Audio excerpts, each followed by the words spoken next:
ঠাম্মা কথা বলো।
Hello, good evening, everybody.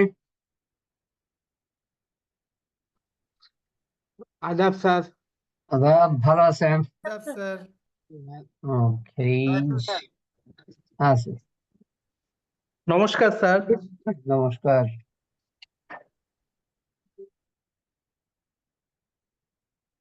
এই সন্ধ্যায় কি ছিল আপনাদের আর একটা ক্লাস? জি স্যার, একটা ক্লাস ছিল, এটা শেষ করার পরে আপনারটা শুরু হয়েছে। কোনটা হলো এখন? Sir business technology and finance. Okay, আচ্ছা। এটা বোধহয় নির্ধারিত ছিল না, না আজকের এই সাবজেক্টটা বোধহয়। স্যার আজকে সকালে অ্যাসুরেন্স ছিল, আমাদের বাট দুইটা পরে ক্লাস ওইটা চেঞ্জ হয়েছে। না, আমাকেও বলছিল, আবার আমি ভাবলাম না, আবার আজকে তো একটা ইম্পর্টেন্ট আইসিবি তে প্রোগ্রাম হচ্ছে, এতক্ষণ চলতেছিল আর কি, তার মধ্যে শেষ হয়ে যাচ্ছে আর কি, ওই ডিভিসির ব্যাপারটাতে আর কি। ডিভিসি জানেন আপনারা কি জিনিস? Sir document verification system. জি স্যার জানি। ইয়েস, বাট হ্যাঁ, এইটার ওই আইসিটি সেক্রেটারি আসছে চিফ গেস্ট, তারপরে আরজেএসসি এর রেজিস্ট্রার যিনি আছেন উনি আসছেন, আরো অনেক অফিসিয়াল আসছে আর কি গভর্নমেন্টের। তো খুব ভালো একটা প্রোগ্রাম হচ্ছে আর কি আইসিবির। শুনলাম আর কি বক্তব্যে, তারা অনেক প্রশংসা করলো আর কি। এনবিআর এর লোকজনও ছিল বললি।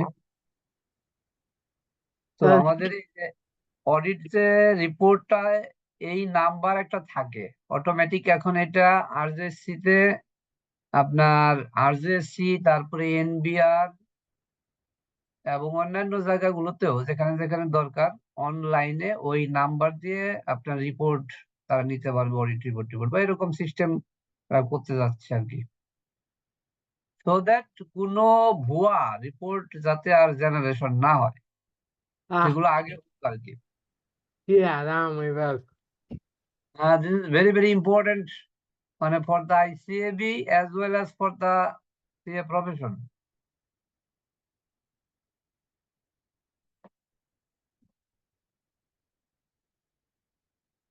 আগে মনে করেন ব্যবসায়ীরা বিভিন্ন ধরনের অ্যাকাউন্ট বানাইতো এবং সেই জায়গাতে আপনার যারা মেনলি অনেকেই যে আইটিপি করে বা ইনকাম ট্যাক্স প্র্যাকটিস করে এরাও অডিটের কাজ করতো বেনামে কোনো একটা ফার্মের ভুয়া সার্টিফিকেট দিয়ে, তো সেগুলো অডিট রিপোর্ট দিয়ে ইনকাম ট্যাক্সে মানে উল্টাপাল্টা মেলা কিছু হয়ে যেত আর কি। ধরেন আগে এরকম মানে ছিল যে ট্যাক্স রিটার্নের জন্য একরকম অ্যাকাউন্টস বানাইতো, ব্যাংকের লোন নেওয়ার জন্য একরকম অ্যাকাউন্টস বানাইতো, এইরকম আর কি বিভিন্ন রকম চলতো। তো এখন financial statement should be prepared only one and it should be audited and shall contain a DVC বা ডিভিএস সিস্টেমে আপনার এই ডিভিসি থাকবে ওখানে। ভেরি ভেরি ইনোভেটিভ একটা প্রসেস, আর বাংলাদেশের জন্য তো বটেই, পৃথিবীর অন্যান্য দেশে আছে, উন্নত বিশ্বে তো আছেই, বাট আমাদেরও এটা অনেক উপরে উঠাইছে। বাট দেয়ার আর মানে কনস্পাইরেসিস গোয়িং অন অ্যারাউন্ড মানে টু স্টপ এই ডিবিসি আর ডিবিএস সিস্টেম। এটাকে বন্ধ করার জন্য মেলা চক্রান্ত চলতেছিল, মামলা মোকদ্দমাও হয়েছে অনেক জায়গায় কোর্টে।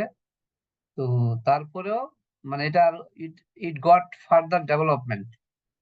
আজকের প্রোগ্রামের মাধ্যমে এটা আরো অনেক উন্নত হয়ে গেল এবং স্ট্রং হয়ে গেল, and it is widely accepted by by various ministries of Bangladesh government. This is absolutely a very very good news for all of us associated with accounting profession. ওকে, আমরা আগাই একটু আস্তে করে। আমরা গতদিন কোন জায়গায় ছিলাম? সর্বশেষ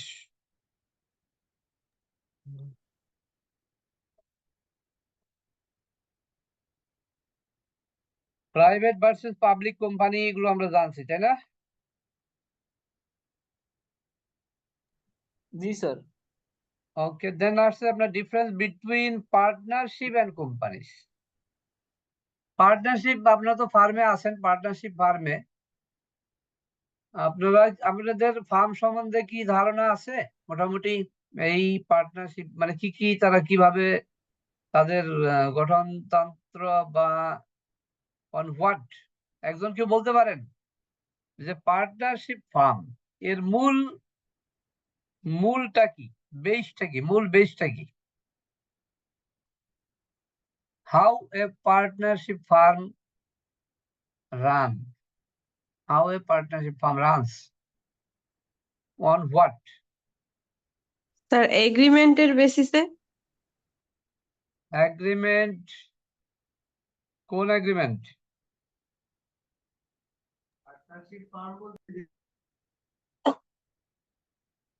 স্যার যেই এগ্রিমেন্টের মাধ্যমে তারা পার্টনার হইছে। স্যার এগ্রিমেন্ট হচ্ছে স্যার পার্টনারদের মাঝখানে যে এগ্রিমেন্ট হয়েছে স্যার। আপনারা বাংলায় বলেছেন না, ব্যবসায়ী এই কোন কি জানি বলে, চুক্তি হচ্ছে অংশীদারি কারবারের মূল ভিত্তি, নাকি?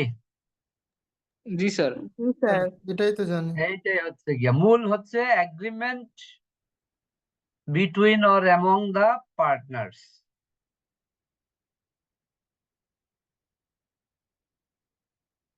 এগ্রিমেন্ট হচ্ছে মূল ভিত্তি, অংশীদারি প্রতিষ্ঠানের বা পার্টনারশিপ ফার্মের মূল হচ্ছে একদম রুট বা যেটা বলি আর কি বেসিক যে এভিডেন্স যেটা আমরা বলি, সেটা হচ্ছে আপনার পার্টনারশিপ ডিড বা agreement among the partners.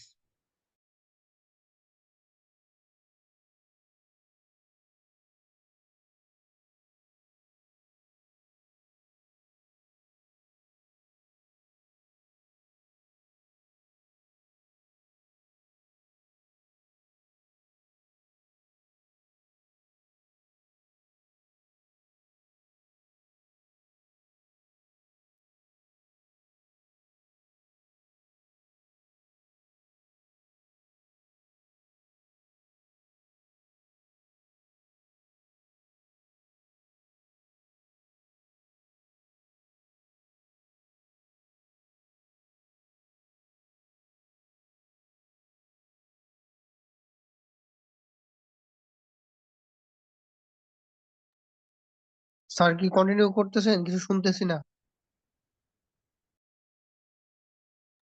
Hang হয়ে গেছে মনে হয়।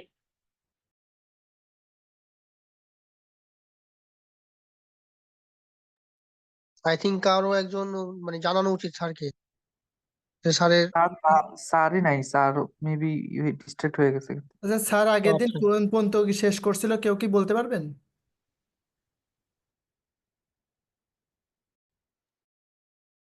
ডিরেক্টর নিয়ে পাবলিক প্রাইভেট ডিরেক্টর ওটুকু পর্যন্ত পড়াইছে। আপনার ম্যানুয়ালের মানে কত নম্বর পৃষ্ঠা পর্যন্ত শেষ করছিল সেটা জিজ্ঞেস করছি আমি।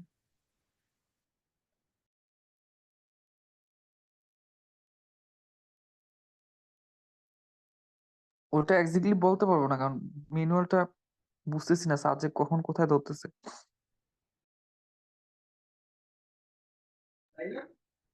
আর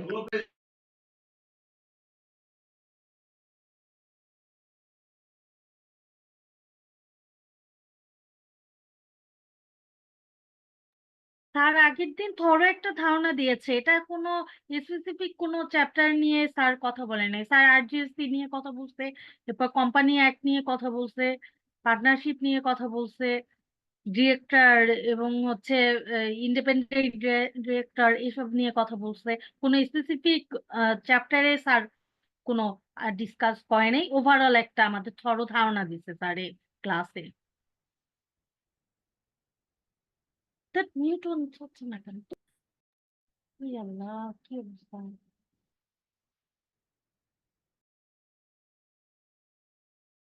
আচ্ছা ভাই, কেউ কি আমাকে একটু বলতে পারবেন এই যে বিভিন্ন ব্যাংক এবং কোম্পানি শেষে যে পিএলসি থাকে, এটা কি পাবলিক লিমিটেড কোম্পানির জন্য নাকি প্রাইভেট লিমিটেড কোম্পানির জন্য? পাবলিক লিমিটেড কোম্পানির জন্য। Public public public limited company. পাবলিকের ক্ষেত্রে এটা ব্যবহার করা হয়। তাহলে প্রাইভেট লিমিটেড কোম্পানির জন্য কি প্রাইভেট লিমিটেড উল্লেখ করা থাকবে? পিবিটি অথবা লিমিটেড। হ্যাঁ, তখন পিবিটি লিমিটেড থাকবে। পিবিটি থাকবে বা শুধু লিমিটেড থাকবে। পিবিটি থাকে সম্ভবত। পিবিটি থাকে যেগুলো পুরনো কোম্পানি। এখন ওটা লিমিটেড হিসাবেই দেখানো হয় আর কি। এখন আর পিবিটি থাকে না, এখন লিমিটেড লিমিটেড হিসাবে দুইটাই থাকে। জিনিস থাকে।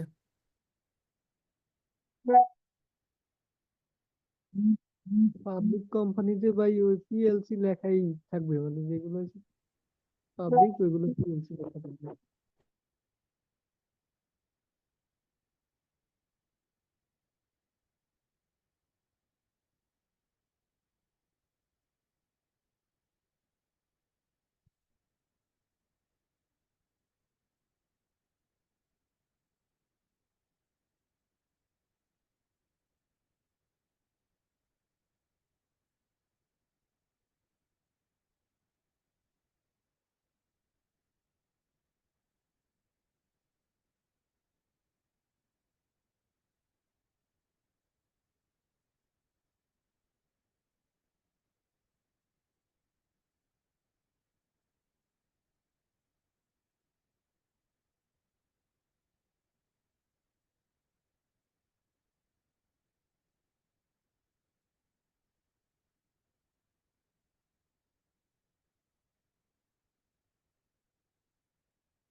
কাইন্ডলি স্যারকে কেউ একজন জানাই দেন। আমার মনে হয় মিস্টার মামুন ভাইকে যদি বলেন তাহলে হয়তো স্যারের সাথে কন্ট্যাক্ট করতে পারবে। ক্লাসে কি সিআর নেই? সে কি একটু স্যারকে জানাইতে পারতেছে না? মামুন ভাই তো মেবি ক্লাসে নাই এখন, তো তৌহিদ ভাই সিআর আছে না? রেসপন্সিবল ইমাম এখন। সাহেবের সাথে কথা বলে তাহলে মনে হয় বেটার হয়। মামুন হোস্ট ভাই যে না, আছে, ক্লাসের সিআর আছে না, সিআর সালমা কি? আপু যে, সে কি নেই? সে কি একটু স্যারকে জানাইতে পারবে? ক্লাসের যে হোস্ট যিনি আছেন তিনি কি একটু স্যারকে জানাবেন প্লিজ? জি স্যার সালমা আপু, আসছেন, কাইন্ডলি আপনি স্যার একটু আসছেন, স্যারকে স্যার জানিয়ে জয়েন দেন। হয়েছে। স্যার স্যার জয়েন আসছেন। হয়েছে। ওকে ওকে। বিকজ নেটওয়ার্ক প্রবলেম মনে হয় চলে গেছিল আমার।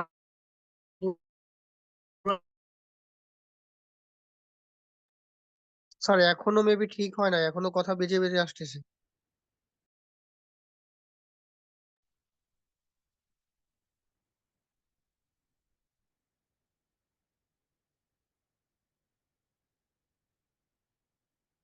আপনারা কেউ কি স্যারের কথা শুনতে পাচ্ছেন, না আমি শুধু পাচ্ছি না, বুঝতেছি না। না না স্টার না, মেবি শুনতে না, পাচ্ছি কেউ না। শুনতে ভাই পাচ্ছি না স্যারের কথা। স্যারের কথা শুনছে না, স্যারের এটা বেজে গেছে মনে হচ্ছে, যে হ্যাং হয়ে আছে মনে হয়। স্যারের নেট প্রবলেম হচ্ছে প্রচুর মাত্রায়।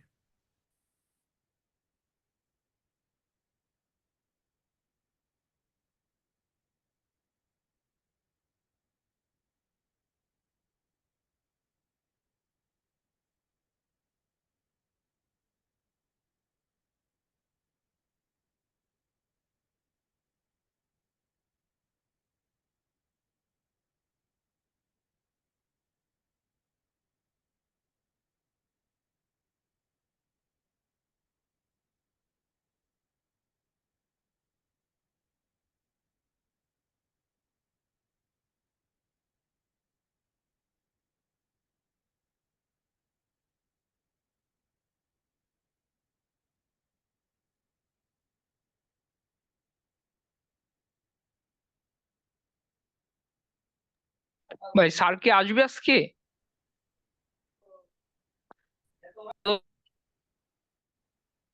আচ্ছা, আমাদের ক্লাসে সিয়াররা কোথায়? তৌহিদ ভাই, তারপর আরো জানি কায় দেখলাম, এরা কোথায়? এরা কি নাই? এরা কি জয়েন হয় নাই? ক্লাসের যিনি সালমান, হোস্ট আছেন তিনি কি করতেছেন প্লিজ এই যে আপনি স্যারের সালমান, হয়তো এই যে নেট সালমান, ইস্যু আছে স্যার, একটু ওয়েট করেন। স্যারের নেট ইস্যু হয়তো এই জন্য স্যার হচ্ছে গিয়ে বারবার ক্লাস থেকে এভাবে হচ্ছে চলে যাইতেছেন। নেট ঠিক হলে উনি ক্লাস নিবেন, আমাদের ক্লাস টাইম তো 10:30 পর্যন্ত। ওয়েট করতে তো কারো প্রবলেম হওয়ার কথা না। না না, ওয়েট করতে প্রবলেম নাই, বাট সিওরি তো একটা ব্যাপার আছে, তাই না? এখানে সিউরিটি দিয়ে আপনি কি করবেন বলেন? এখানে আমাদের মানে স্যারদের সাথে যোগাযোগ করার মতো তো আমার কাছে কোনো ওয়ে নাই। আচ্ছা আচ্ছা, সেটাই জানার ছিল। অবগত আছে, ঠিক আছে। তো স্যার যখন আসবে তখন উনি ডিরেকশন দিবে আর কি। তো এটা নিয়ে ওয়ারিড হওয়ার কিছু নেই। আর স্যার তো নিজেও বুঝতেছে যে স্যারের নেটওয়ার্ক সমস্যা হচ্ছে। সমস্যা নাই, স্যার তো এটা জি নিজেই জি জি, বুঝতেছে, এটাই। সমস্যা নাই। হ্যাঁ, আমরা একটু ওয়েট করি।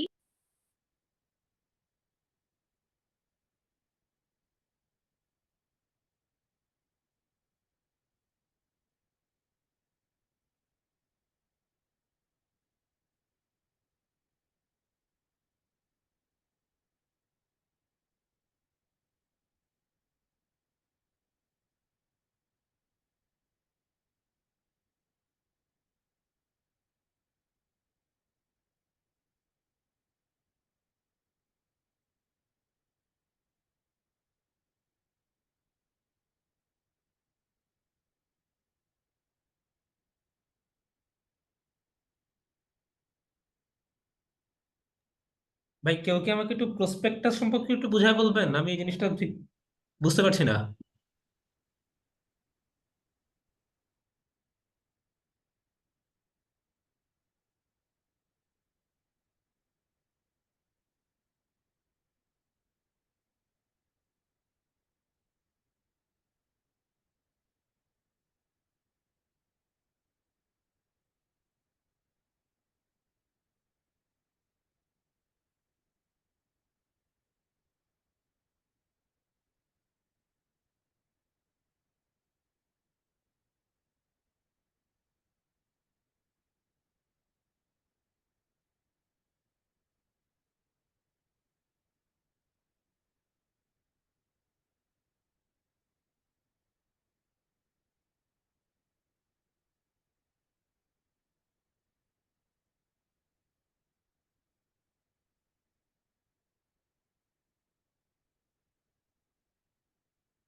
আসসালামু আলাইকুম। ওয়ালাইকুম আসসালাম ভাইয়া। স্যার কি বেরিয়ে গেছেন? বুঝতেছি না স্যার এর মনে স্যার নেটওয়ার্ক ইস্যু নেটের সমস্যা স্যারের স্যার নেট স্যারের প্রবলেমের নেট কারণে ইস্যু এরকম হচ্ছে হয়ে স্যারের। গেছে। মামুন স্যার ভাই স্যারের নেট ডিসকানেক্টেড হয়ে গিয়েছে, তো এই কারণে স্যার হচ্ছে নেট থেকে বের হয়ে গিয়েছেন। স্যার আচ্ছা 3-4 বারই তাহলে বের হয়ে গেছে বুধবার থেকে হ্যাঁ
hello,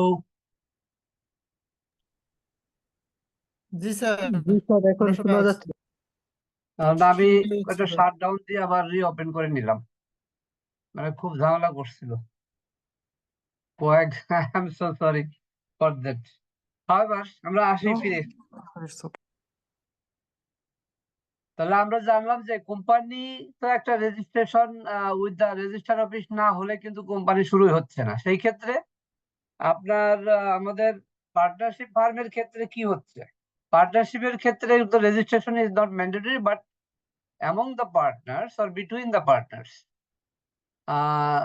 the deed, partnership deed is mandatory. Without deed, আপনার partnership quite impossible. Then আসেন মিনিমাম নাম্বার অফ মেম্বার্স। এই জায়গাটাতে একটু বলেন, আপনি তো অলরেডি জানেন, মানে আমরা পড়ে ফেলেছি যে পার্টনারশিপের জন্য মিনিমাম নাম্বার কি দরকার হয়, আর কোম্পানির জন্য তো আমরা বললি উই ক্যান রিকল, তাই না? আমরা তো পড়েছি স্যার কোম্পানির 20 জন 2 থেকে 2 এর অধিক হবে স্যার পার্টনারশিপ। সাধারণ ব্যবসায়ের ক্ষেত্রে সর্বনিম্ন 2 জন সর্বোচ্চ 20 জন, আর ব্যাংকিং ব্যবসায়ের ক্ষেত্রে সর্বনিম্ন 2 সর্বোচ্চ 10। ইয়েস, ঠিক আছে, থ্যাংক ইউ ভেরি মাচ। আর সেই সাথে আমরা কোম্পানিটা রিকল করলে কি হয় কোম্পানির জন্য? কোম্পানিটা হচ্ছে সর্বনিম্ন 7 জন আর সর্বোচ্চ শেয়ার সংখ্যা দ্বারা সীমাবদ্ধ। এটা সর্বনিম্ন পাবলিক এটা এটা পাবলিক পাবলিক লিমিটের পাবলিক জন্য। লিমিটেডের জন্য, প্রাইভেটের সরি জন্য 2 থেকে 50। ওকে,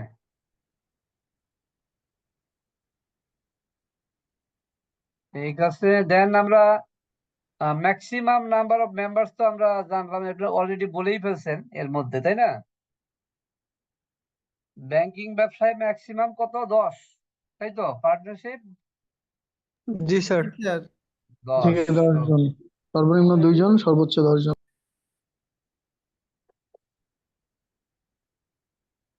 Legal status, a company is regarded by law as a single person, মানে ওই যে এন্টিটি কনসেপ্ট যেটা। আর পার্টনারশিপের ক্ষেত্রে what will happen? কথাটা বুঝতে পাইনি, আরেকবার একটু রিপিট কোশ্চেনটা করবেন? বুঝিনি স্যার। মানে লিগ্যাল স্ট্যাটাস কি হবে কোম্পানির জন্য? তো কোম্পানি হলো একজন আর্টিফিশিয়াল পার্সন একটা, তাই না? এক্সাম ধরা হয়, company is an artificial person আমরা বলি লিগ্যাল স্টেটাসে। আর পার্টনারশিপের বেলায় কি হবে? কালেকশন অফ ইন্ডিভিজুয়াল, এখানে তো পার্টনারশিপে হলো আপনার কম্বিনেশন অফ পার্টনার্স। এখানে পার্টনারশিপ কখনোই কিন্তু সিঙ্গেল এন্টিটি হিসাবে কনসিডার করা যায় না, বাট কোম্পানির ক্ষেত্রে কোম্পানি অলওয়েজ। কথা বোঝা যাচ্ছে না। কি সাউন্ড ক্লিয়ার না? স্যার এখন ক্লিয়ার হচ্ছে। Clear sir, clear sir. Okay, তাহলে আমরা যেটা বুঝলাম যে লিগ্যাল স্ট্যাটাস যখন আমরা বলবো, company as a legal status as a individual entity, সোজা কথা পার্সোনাল এন্টিটিতে আছে কোম্পানি, আর্টিফিশিয়াল পার্সন। আর পার্টনারশিপের মধ্যে কিন্তু এরকম বিষয়টা নাই, যেহেতু combination of persons, partnership is a combination of persons বা পার্টনার্স। আবার পার্টনারশিপের ক্ষেত্রে স্যার এমন না যে হচ্ছে স্যার ইন্ডিভিজুয়ালি পার্টনার আর হচ্ছে কালেকটিভলি ফার্ম বলা হয় এরকম টাইপের স্যার। না, ওইরকম না তো, ফার্মকে আপনার ওইরকম লিগ্যাল ওই যে সিঙ্গেল স্ট্যাটাস যেটা বলা হয় ওইটা দেয়নি তো আপনাদের, ঠিক আছে? A partnership is a collection of individuals. It is not considered to be a single person. Single person হিসেবে এটাকে ট্রিট করা হয় না। Members of authority, property, the property of partnership is the joint property of the partners. আর হচ্ছে shareholder is in his individual capacity cannot bind the company in any way. তাহলে partner করবে।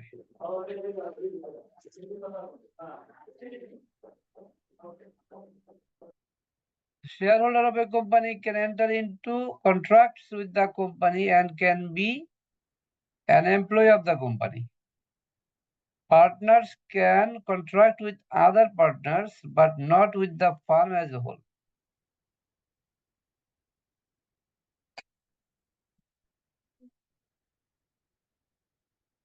Partnership manage করে কারা? পার্টনাররা নিজেরাই করে, কিন্তু কোম্পানির ক্ষেত্রে কোম্পানির ডিরেক্টররা। ডিরেক্টররা তো আছেই, ধরেন ডিরেক্টর। স্যার হ্যাঁ বলেন। আরজিএসসি না না না না না না না, আরজিএসসি কিন্তু একটা পুরোপুরি সেপারেট বডি, ওটার সাথে আপনার লিগ্যাল রিলেশন আছে। আপনি আপনি জবাবদিহিতার জন্য হলো কিছু ডকুমেন্ট আপনার ওখানে জমা দিতে হয়, বাট ম্যানেজমেন্ট তো আপনার ইন্টারনাল। ওই যে আমরা বলেছিলাম না, কোম্পানির কিন্তু দুইটা দলিল আছে ইম্পর্টেন্ট, একটা হচ্ছে মেমোরেন্ডাম অফ অ্যাসোসিয়েশন, আর একটা খেয়াল আছে article of association. Articles of অ্যাসোসিয়েশনে হলো কোম্পানিটা কিভাবে ম্যানেজ হবে সেটা কিন্তু পুরোটাই থাকবে আপনার আর্টিকেলস অফ অ্যাসোসিয়েশনে। আর সেখানে আপনার কোম্পানি ডিরেক্টররা পরিচালনা করে, ঠিক আছে, কিন্তু কোম্পানিটাকে ম্যানেজ করার জন্য মেইনলি আমরা কাকে দায়িত্ব দেই বলেন তো দেখি? Who is responsible? Sir director না, ম্যানেজিং ডিরেক্টর। ম্যানেজ করার জন্য একজন director, he is managing director. Yes, sir. Managing director. Managing director may not be a director, মানে share holding director. Managing director কিন্তু শেয়ার হোল্ডার ডিরেক্টর নাও হতে পারেন। Specially দেখেন, ইফ ইউ সি বা look into an insurance company or bank company or finance company, the managing director is named as or called as CEO, Chief Executive Officer. ঠিক আছে? Chief Executive Officer, he is not a shareholder of the company. উনি কিন্তু কোম্পানির share holder নয়। আপনার আগে earlier years আপনার managing director মানে সিইও দুইটা একই হইতো, একজনই বোঝাইতো, মানে শেয়ার হোল্ডারও আপনার ইন্স্যুরেন্সের ক্ষেত্রে যেমন ম্যানেজিং ডাইরেক্টর হতে পারতো, শেয়ার হোল্ডার ডাইরেক্টর, এবং ব্যাংকের ক্ষেত্রেও পারতো।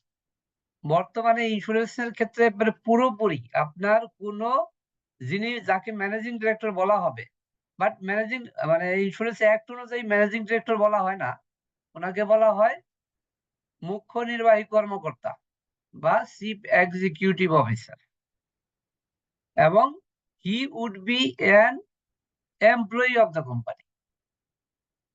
বুঝতে পারছেন? জাস্ট একজন employee of the company, not a director.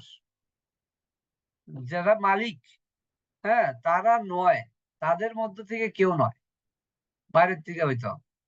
তাহলে আমরা বুঝলাম যে দেখেন কোম্পানি ম্যানেজ করবে কারা, একটা ম্যানেজমেন্ট টিমই থাকবে, ম্যানেজিং ডিরেক্টর বা সিইও, তারপরে ধরেন ডেপুটি ম্যানেজিং ডিরেক্টর, এরপরে তার টিমও থাকে।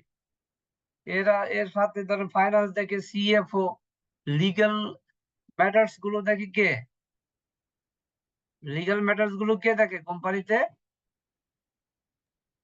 কোন ডেজিগনেশন আমরা একটু জানি?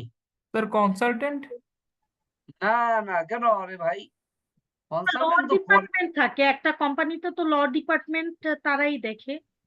ডেজিগনেশনে আসেন না, চিফ ফিনান্সিয়াল অফিসার তো অ্যাকাউন্ট দেখে। আমরা এই যে ধরেন এই যে আমি একটু বলি আগে শুনেন, ধরেন আপনার গত ক্লাসে আমরা যে বললাম না, আলাপ করলাম কর্পোরেট গভর্নেন্স কোড, খেয়াল করছিলেন, মনে করছেন? এসিসির কর্পোরেট গভর্নেন্স কোড, সেইখানে আপনার কয়েকটা পজিশন আছে, একটু কি পজিশন বলা হয়, কি KEY, কি মানে মূল, যে কয়েকটা পজিশন আছে, যেমন সিইও, দেন সিএফও। খেয়াল করেন তাহলে একটা কর্পোরেট ম্যানেজমেন্টে কারা থাকছে, senior management, chief executive officer, then chief financial officer, then company secretary, এই যে company secretary, who will be the secretary to the board also, company secretary, then head of internal audit and compliance, head of internal audit and compliance। তাহলে কয়টা নাম পেলেন, কয়টা পজিশনের নাম পেলেন? Number 1 CEO, number 2 CFO, number 3 company secretary, and number 4 head of internal audit and compliance. এই যে 4টা পজিশন, এটা হলো কি ম্যানেজমেন্ট, কোম্পানির কি ম্যানেজমেন্ট এরা হচ্ছে। তো এখন ওই যে লিগ্যাল যেটা বললাম, লিগ্যাল যে বিষয়গুলো দেখে সেটা হচ্ছে কোম্পানি সেক্রেটারি। অ্যাকাউন্টস এর যে বিষয়গুলো, অ্যাকাউন্টস এন্ড ফাইন্যান্স দেখে কে দেখে, সিএফও, চিফ ফাইন্যান্সিয়াল অফিসার। আর অডিট ডিপার্টমেন্ট, কোম্পানির টোটাল ইন্টারনাল অডিট সিস্টেমের উপরে কাজ করে হচ্ছে head of internal audit department and compliance. তো এই 4টা পজিশন খেয়াল রাখেন, আমি যা বলছি, CEO, CFO, company secretary and head of internal audit, এই 4 জন ব্যক্তি কোম্পানির বোর্ড মিটিং এ উপস্থিত থাকবে। তো কি বললাম আমি, হোয়াট আর দ্য কি positions in a company management? Can anyone tell? CFO, the chartered secretary, head of internal audit and compliance. আচ্ছা, চার্টার্ড সেক্রেটারি নেওয়া, ওটা কোম্পানি সেক্রেটারি।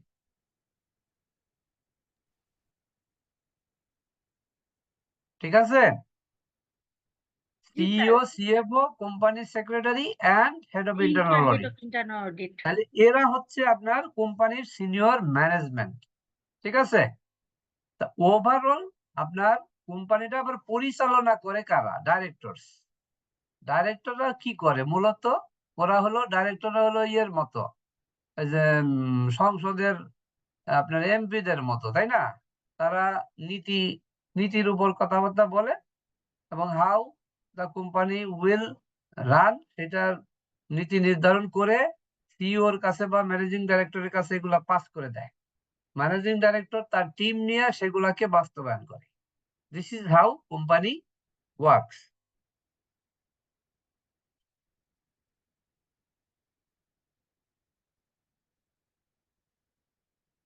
আপনাদের এখানে লেখছে কি দেখেন, partnership firm is managed by the partners themselves. পার্টনাররাই কিন্তু পার্টনারশিপ ফার্মে কাজ করে তারা। The work of management can be distributed among them in any manner they like.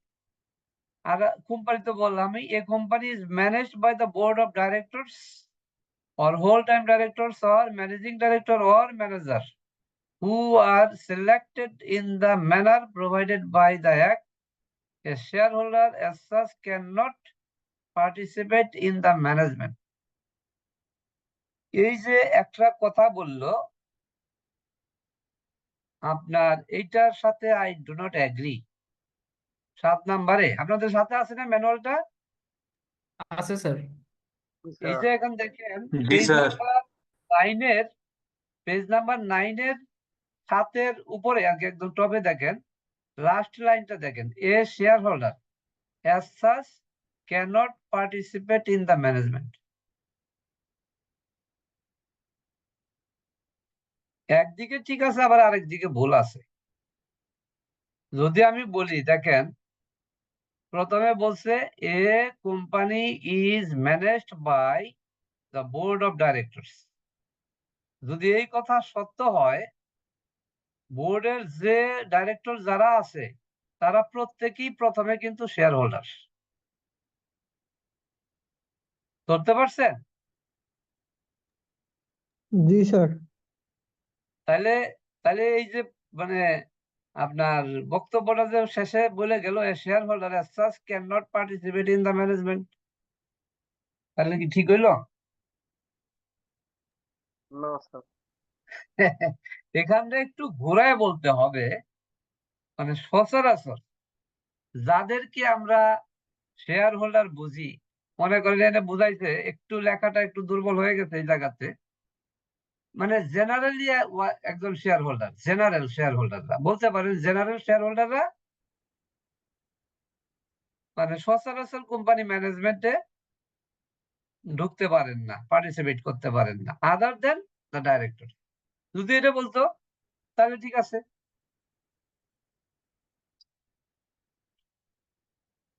ওকে, দেন আসি আমরা লেন্থ অফ এক্সিস্টেন্স।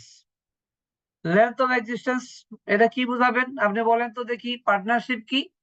আমার যদি চুক্তি শেষ, চুক্তি যদি আর না থাকে তাহলে পার্টনারশিপ শেষ। কিন্তু কোম্পানি কি হয়? কোম্পানি ধরে নেওয়া হবে, মানে এটা ফর ইনডেফিনিট টাইম চলতে থাকবে, পারপেচুইটি যাকে বলা হয়, মানে এটা চলতে থাকবে। যদি কোনো পার্টিকুলার ভেঞ্চার মানে পার্টিকুলার উদ্দেশ্য মনে করেন একটা সম্পাদন করবে, ধরেন একটা কোম্পানি আসলো বাংলাদেশে, তারা বাংলাদেশের গ্যাস উৎপাদন করে, পেট্রো বাংলার সাথে মনে করেন তাদের এক্সপার্টাইজ আছে, they can explore gas from sea. মনে করেন বঙ্গোপসাগর থেকে গ্যাস উত্তোলন করতে পারবে। তারা একটা ব্লক নিল, ওখানে পেট্রো বাংলার পারমিশন নিয়ে তারা মনে করেন পার্টিকুলার একটা ভেঞ্চার, ওখানে তারা একটা গ্যাস ক্ষেত্র থেকে গ্যাস উত্তোলন মানে করে দেবে, শুধুমাত্র প্রসেস শুরু করে দেবে, ওই পর্যন্তই তাদের উদ্দেশ্য। এটুকু করে দিয়ে তাদের মুনাফা যেটুকু পাওয়ার as per agreement with the government, তারা এটুকু পেল এবং তাদের ওই কাজ শেষ হয়ে গেল। মানে ফর এ পার্টিকুলার ভেঞ্চার। এরকম যদি না হয়ে থাকে তাহলে একটা কোম্পানি আজীবন চলতে থাকবে।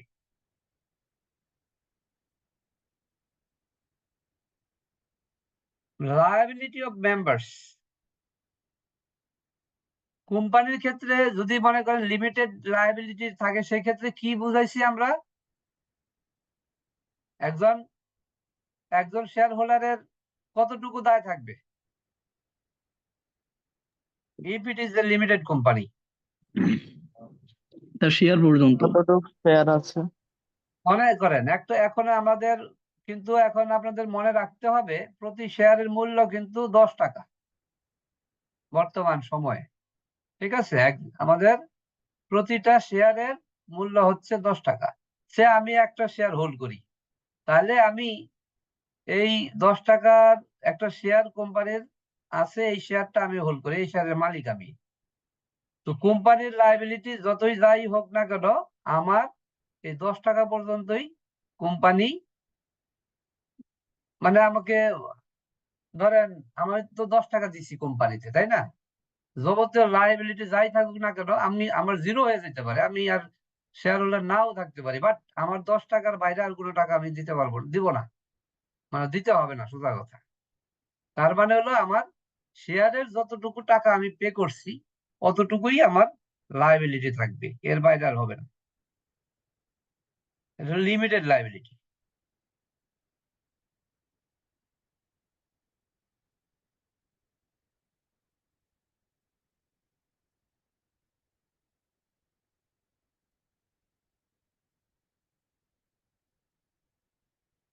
কিন্তু যদি এটা তো গেল আপনার শেয়ার হোল্ডার হিসাবে, কিন্তু কোম্পানির যদি লায়াবিলিটি থাকে সেটা কি হবে?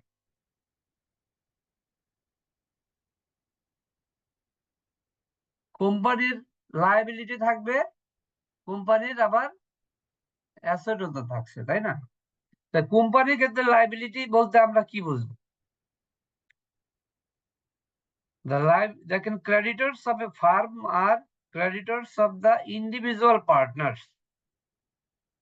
and a decree obtained against a firm can be executed against the individual partners. মানে এখানে পার্টনারশিপের ক্ষেত্রে কোন ক্রেডিটরের সাথে ইন্ডিভিজুয়াল পার্টনারের একটা এগ্রিমেন্ট থাকে, অ্যাকর্ডিংলি আপনার ওই পার্টনাররা রেসপন্সিবল থাকে টু দা ক্রেডিটরস, তাকে পে অফ করা পর্যন্ত যতটুকু লাগবে পুরাটাই ওই পার্টনার দেখবে, ইন্ডিভিজুয়াল পার্টনার। আর কোম্পানির ক্ষেত্রে কি হবে? The creditors of a company are not creditors of the individual shareholders. ঠিক আছে? কোম্পানি তো যে আমরা আগেই বললাম প্রথমে ফার্স্ট লিগ্যাল স্ট্যাটাস কি কোম্পানি? কোম্পানি হলো একটা ইন্ডিভিজুয়াল আর্টিফিশিয়াল পার্সন। সুতরাং কোম্পানির দায় দায়িত্ব কোনো ইন্ডিভিজুয়াল শেয়ার হোল্ডারের গায়ের উপরে চাপবে না, ঠিক আছে? কোম্পানির টোটাল ফান্ডই সেই কোনো দায় থাকলে সেটাকে গুড করে দেবে, মানে পে অফ করে দেবে।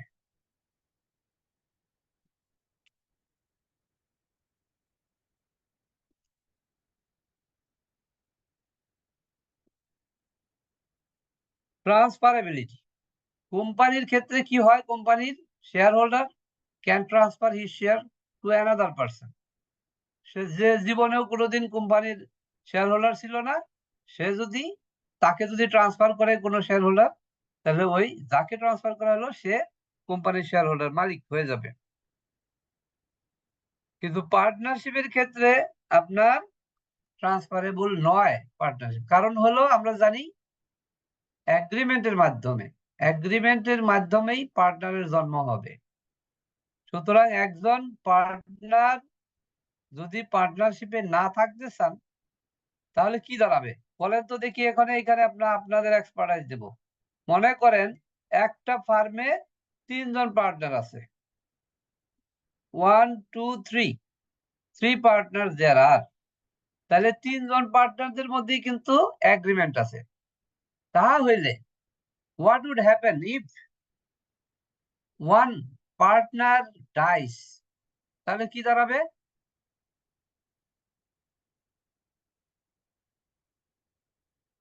Can anyone respond? নতুন করে আবার এগ্রিমেন্ট করতে হবে স্যার।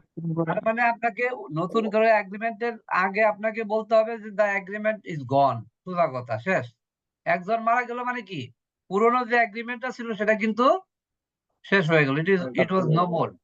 হ্যাঁ, এখন যে আরো দুইজন যে পার্টনার হলো তাদের মধ্যে দুইজনের মধ্যে আবার একটা নতুন এগ্রিমেন্ট হইতে হবে। এই যে হলো ইস্যুস, সিম্পলি ধরবেন।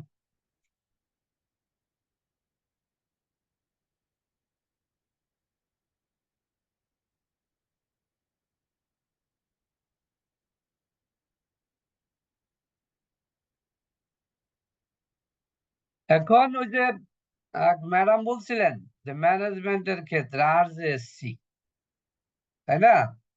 তো এখন হলো যে এইখানে আরজেএসসির সাথে আমরা বললাম যে রিলেশন ইজ দেয়ার। প্রত্যেক বছরই কোম্পানির কিন্তু মেলা কাজ আছে আরজেএসসির সাথে। কি জন্য আছে? কোম্পানির যে হিসাব নিকাশ করলো অথবা কোম্পানির যে শেয়ার সারা বছর ধরে যারা যারা শেয়ার হোল্ড করতো তাদের একটা লিস্ট, মানে একটা রিটার্ন ফর্মে রেজিস্ট্রারের কাছে আপনার দাখিল করতে হয়, রিটার্ন বলে সেটাকে, রিটার্ন টু দা রেজিস্টার। সেইখানে আপনার এই হিসাবপত্র হলো যে ব্যালেন্স শিট, অডিটেড অ্যাকাউন্টস, এগুলা দিবেন। ডাইরেক্টর কারা কারা আছে কোম্পানিতে সেগুলা দিলেন। তারপরে যেটা বললাম শিডিউল 10 বলে একটা রিটার্ন, সেটা হচ্ছে আপনার ক্যাপিটালের বিবরণ আর কি, সোজা কথা, মানে শেয়ার হোল্ডারদের বিবরণ দিতে হয় যে কারা কারা সারা বছর কোম্পানিতে শেয়ার হোল্ড করেছিল, তাদের একটা রিটার্ন আপনার, ওটার নাম হচ্ছে শিডিউল 10, সেটা দিতে হয়। তারপরে মনে করেন অডিটর কে আছে, অডিট করলো, এটা 23B একটা ফর্ম আছে, সেই ফর্মে অডিটরের, এটা খেয়াল রাখেন এভরিবডি, 23B মানে অডিটর যে অ্যাপয়েন্টমেন্ট হয় কোম্পানিতে, সেই কোম্পানি অ্যাপয়েন্টেড অডিটরের একটা রিটার্ন কোম্পানির মাধ্যমেই আপনার আরজেসির কাছে যায়। সেই যে ফর্মে এই রিটার্নটা দিতে হয় সেটার নাম হলো 23B। কেউ কি জানেন এটা? Yes sir. শুনেছিলেন আগে? জি স্যার। জি sir. Good, very good. 23B মানে অডিটর যারা অ্যাপয়েন্টেড হলো in the annual general meeting, জি স্যার। তাদের সম্মতি সঙ্গে ওই ফর্মে তারা স্বাক্ষর টাক্ষর করে দিয়ে দেন কোম্পানির কাছে পাঠায়। এখন কোম্পানি দেন এটা আরজেসির কাছে তাদের অ্যানুয়াল রিটার্নের সাথে সাবমিট করে। স্যার যারা রিজেক্টেড হয় তাদেরটাও থাকে, রিজেক্টেড বলতে? মানে যারা মানে অডিট করতে চাচ্ছে না প্রেজেন্ট ইয়ারে তাদের। ও, সেটা হইতে পারে, মানে সে তো অলরেডি অ্যাপয়েন্টেড। জি স্যার। আমরা এই প্রসেসটা জানবো হলো যে প্রত্যেকটা অ্যানুয়াল জেনারেল মিটিং এ কোম্পানির অডিটর অ্যাপয়েন্টেড হয়, ঠিক আছে? এখন তাহলে তো উনি তো অলরেডি আপনার আরজিসির কাছে তো ফর্ম টপ দেওয়া আছে তার, কিন্তু পরবর্তীতে দেখা গেল সে অডিট করতে চাচ্ছে না, তাই না? তো এরকম সময় তখন তো অডিটর নিয়োগ কেমনে হবে? কারণ অডিটর তো জেনারেল মিটিং নিয়োগ করে। হাওয়েভার যখন মনে করেন কোনো কেস ঘটেই যায় যে এক্সিস্টিং অডিটর নাই বা এক্সিস্টিং অডিটর এনি হাউ উনি দেশেই আর নাই, হ্যাঁ, ওনার ফার্মও ডিসলভ হয়ে গেছে, তখন কি করতে হবে? নিশ্চিতভাবে একজন অডিটর নিতে হবে। তখন কিভাবে হবে? বোর্ড রেজুলেশনের মাধ্যমে হবে। এজিএম মিটিং এ তো সবসময় বোর্ড অডিটর নিয়োগ হয়, তখন বোর্ড রেজুলেশনের মাধ্যমে হচ্ছে অডিটর নিয়োগ হবে এবং তারপরে ইজিএম এর মাধ্যমে করা হয়। কিসের মাধ্যমে? ইজিএম। ইজিএম এজিএম এ তো আগের এটা হয়, মানে হচ্ছে হ্যাঁ, ঠিক যদি আছে। যে আপনার ইয়েটা বলে একটু যুক্তিসঙ্গত, কারণটা হলো আপনাকে মনে করতে হবে এবং জানতে হবে কোম্পানিজ অ্যাক্টেও বলা আছে 210 সেকশন 210-এ, কোম্পানিজ অ্যাক্টের সেকশন 210 অডিটরস অ্যাপয়েন্টমেন্ট, অডিটরের অ্যাপয়েন্টমেন্ট হতেই হবে হলো জেনারেল মিটিং এ, ঠিক আছে? তো এখন যদি কোন রকম এরকম ঘটনা ঘটে তাহলে ওই যেটা বলেন জেনারেল মিটিং, এজিএম তো এখন সম্ভব না, এখন নিতে হবে ইজিএম এ করে, একটা ইজিএম করতে হবে।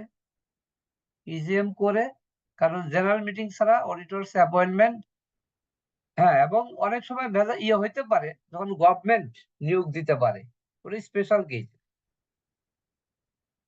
স্পেশাল কেসে কোন রকম প্রবলেম, গভর্নমেন্ট আপনার অডিটরকে নিয়োগ দিতে পারে।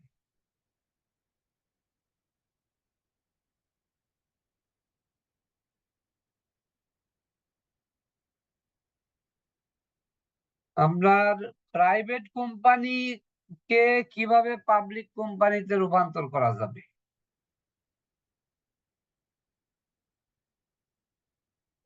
প্রাইভেট কোম্পানি আর পাবলিক কোম্পানি, তাহা হইলে এই বিষয়টা যদি আমরা জানি যে প্রাইভেট কোম্পানির অনেক কিছুই কিন্তু ছাড় আছে যেটা পাবলিক কোম্পানির নাই, তাহলে প্রাইভেট পাবলিক কোম্পানি হতে গেলে পাবলিক কোম্পানির যে সকল বাড়তি কার্যকলাপ গুলো থাকবে সমস্ত গুলো কিন্তু পারফর্ম করতে হবে। তখন তার আগে আমরা আর একটু দেখি কি বলে আপনাদের বই।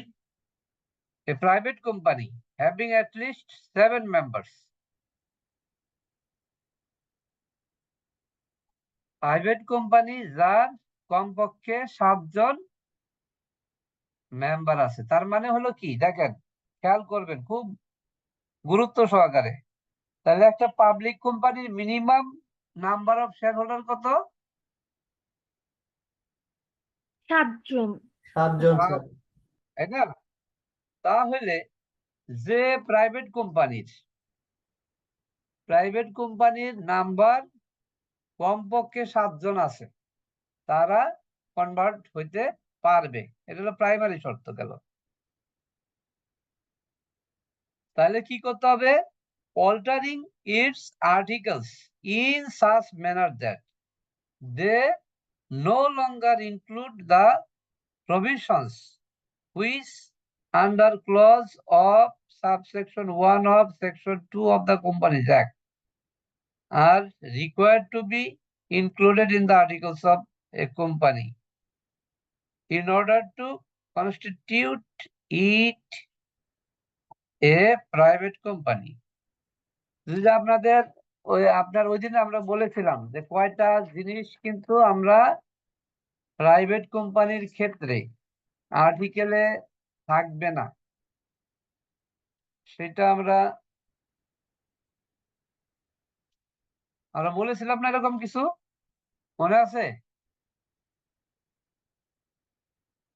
এই তো আছে, এটা পাবেন হলো 7 নম্বর পৃষ্ঠার এই 3 নাম্বার আইটেমের 9 নাম্বার সিরিয়ালে দেখেন, regulations 79 to 87 of Schedule 1 on retirement and rotation of directors are not compulsory for inclusion in the articles of association of a private company. এই যে এগুলো প্রাইভেট কোম্পানিতে কিন্তু এগুলোর মাপ ছিল 79 থেকে 87। তাহলে এখন কি করতে হবে আপনার?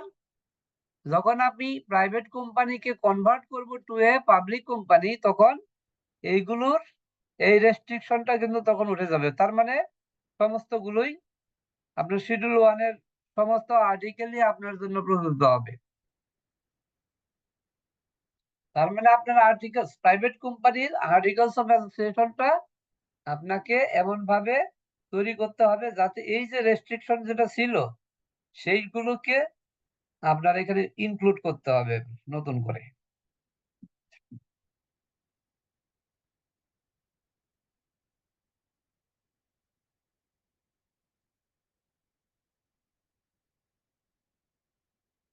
From the date of such alteration, the company ceases to be a private company.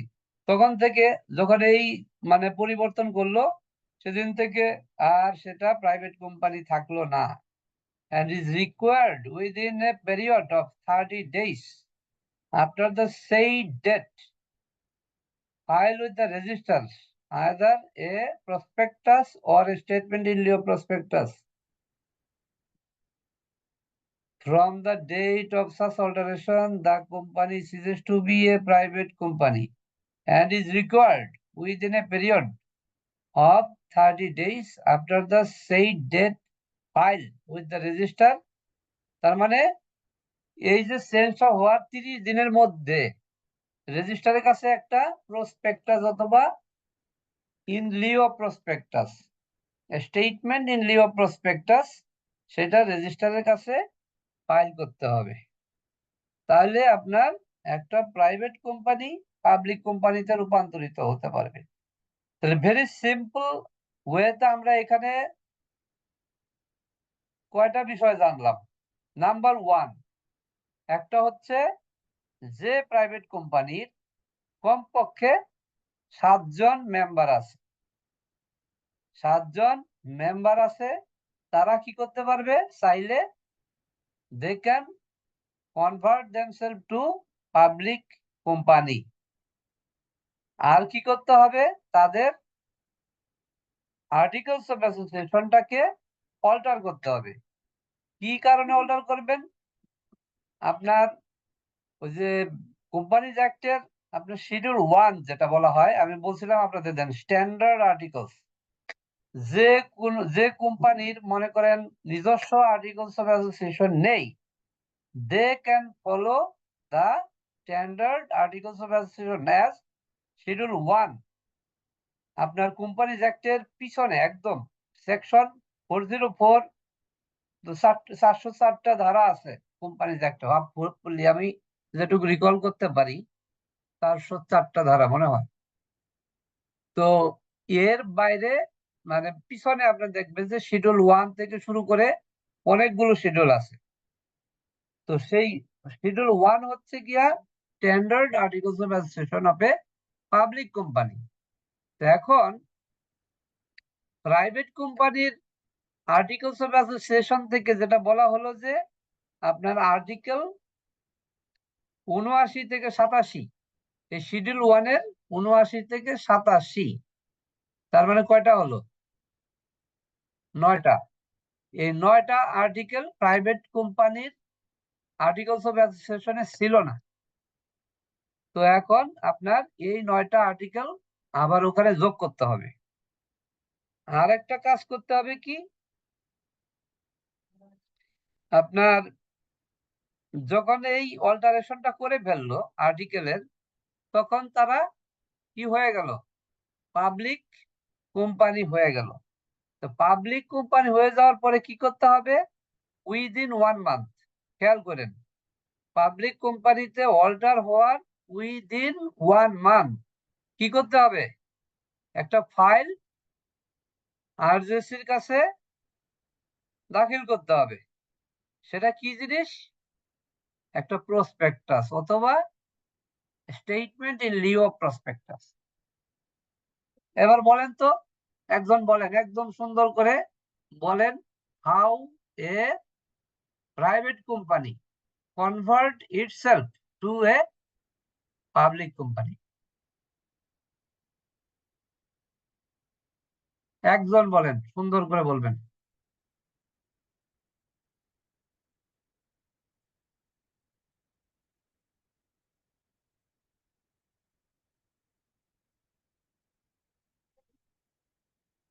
Anyone?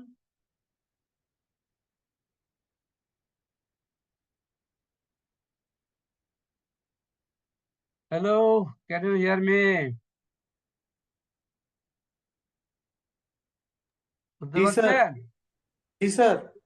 বলেন, কেমনে কনভার্ট করবেন প্রাইভেট কোম্পানিকে পাবলিক কোম্পানিতে,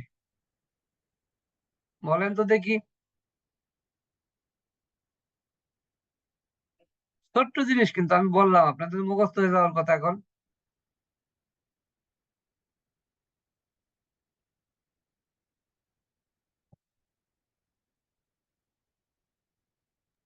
স্যার প্রথমে হচ্ছে গিয়ে আমাদের কোম্পানিতে মিনিমাম 7 জন মেম্বার থাকতে হবে। গুড, দেন তারপর হচ্ছে গিয়ে আমাদের যে সেকশন 1 আছে, সেই সেকশন 1 এ যে রেগুলেশন সেকশন 79 বলেন। 79 থেকে 87, যে শিডিউল 1 স্যার, সেকশন 1 না, শিডিউল 1।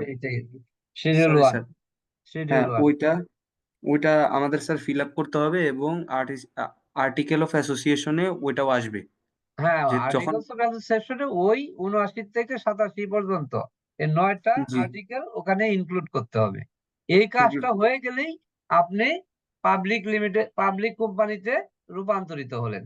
এরপরে আপনার আরেকটা ইম্পর্টেন্ট কাজ হলো আপনাকে উইদিন 30 ডেইজ একটা জি স্যার প্রসপেক্টাস রেজিস্ট্রারের কাছে রেজিস্টার ফাইল করতে হবে। ফাইল করতে হবে। দ্যাটস গুড, এইটুকুই কাজ। ঠিক জি আছে, স্যার। আচ্ছা নেক্সট আমরা আসি।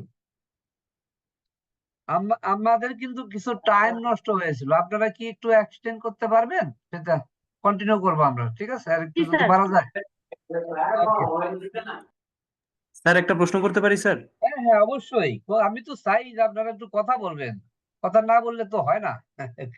বলেন। স্যার ওই private company versus public company ওখানে একটা ব্যাপার বলা আছে, statutory meeting and statutory report. এখানে স্ট্যাচুটরি মিটিং বলতে কি বোঝানো হয়েছে? স্ট্যাটিউটরি মিটিং হচ্ছে একটা আপনার, এটা হচ্ছে একটা কোম্পানির জীবনে একবারই একটা মিটিং হয়, মানে একটা খুব এই মিটিংটা হচ্ছে ম্যান্ডেটরি। স্ট্যাটিউটরি মানে হলো একেবারে আইন অনুযায়ী আর কি, আইনগতভাবে একটা বাধ্যকতা হলো যে একটা মিটিং হতে হবে আপনার এই কোম্পানিতে। এটা কোম্পানির জীবনে একবার ঘটবে এবং সেই মিটিংটা আপনার একটা রিপোর্ট দিতে হয় সেইখানে, সেটাকে বলা হয় স্ট্যাটিউটরি রিপোর্ট। এবং এই স্ট্যাটিউটরি রিপোর্টটা এক সেকেন্ড, এটা মনে হয় কোম্পানি কত না 87 মনে হয় আছে।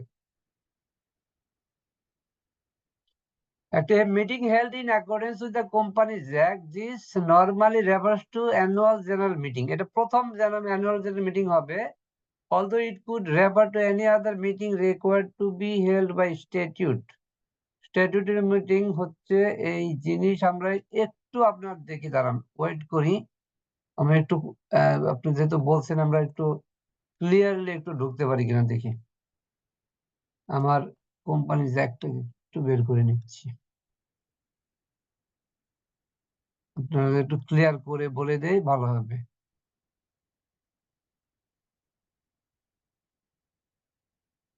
সেকশন 87 কি নাম্বার দেখে নিতে হবে একটু।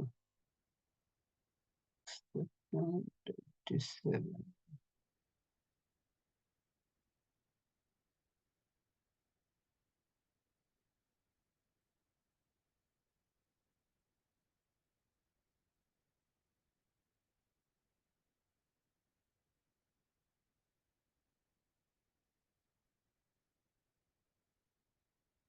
নো, স্ট্যাটিউটরি একটু ক্লিয়ার করে নিচ্ছি। Control point,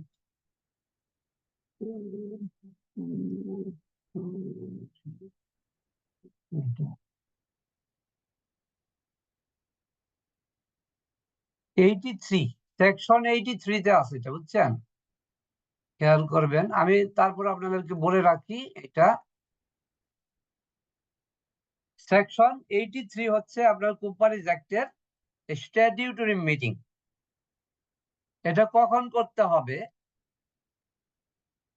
Every company limited by shares and every company limited by guarantee and having a share capital shall within a period not less than 1 month and not more than 6 months from the date at which the company is entitled to commence its business. খেয়াল করেন কোম্পানির, তাহলে এখানে আসবে হলো ধরেন একটা company গঠন করা হলো, তাহলে এটা হলো within a period of not less than 1 month, মানে 1 মাসের কম না। তারপরে তার মানে হলো কোম্পানিটা গঠন হওয়ার আপনার 1 মাস থেকে, মানে 1 মাস বয়স থেকে 7 মাস, not more than 6 months, not more than, মানে 1 মাস থেকে 6 মাসের মধ্যে। মানে আমরা যদি বলি সেকেন্ড মান্থ থেকে 6th মান্থ, মানে একটা মাস গ্যাপ দেওয়ার পরে ধরো স্টার্ট হইলো, সে জানুয়ারির 1 তারিখে স্টার্ট হইলো, ঠিক আছে? এই স্ট্যাটুটরি মিটিংটা করা যাবে আপনার তাহলে ফেব্রুয়ারির 1 তারিখ থেকে জুনের 30 তারিখ পর্যন্ত, এই 5 মাস সময়ের মধ্যে। আমি আবার বলি, দেখেন, এভরি কোম্পানি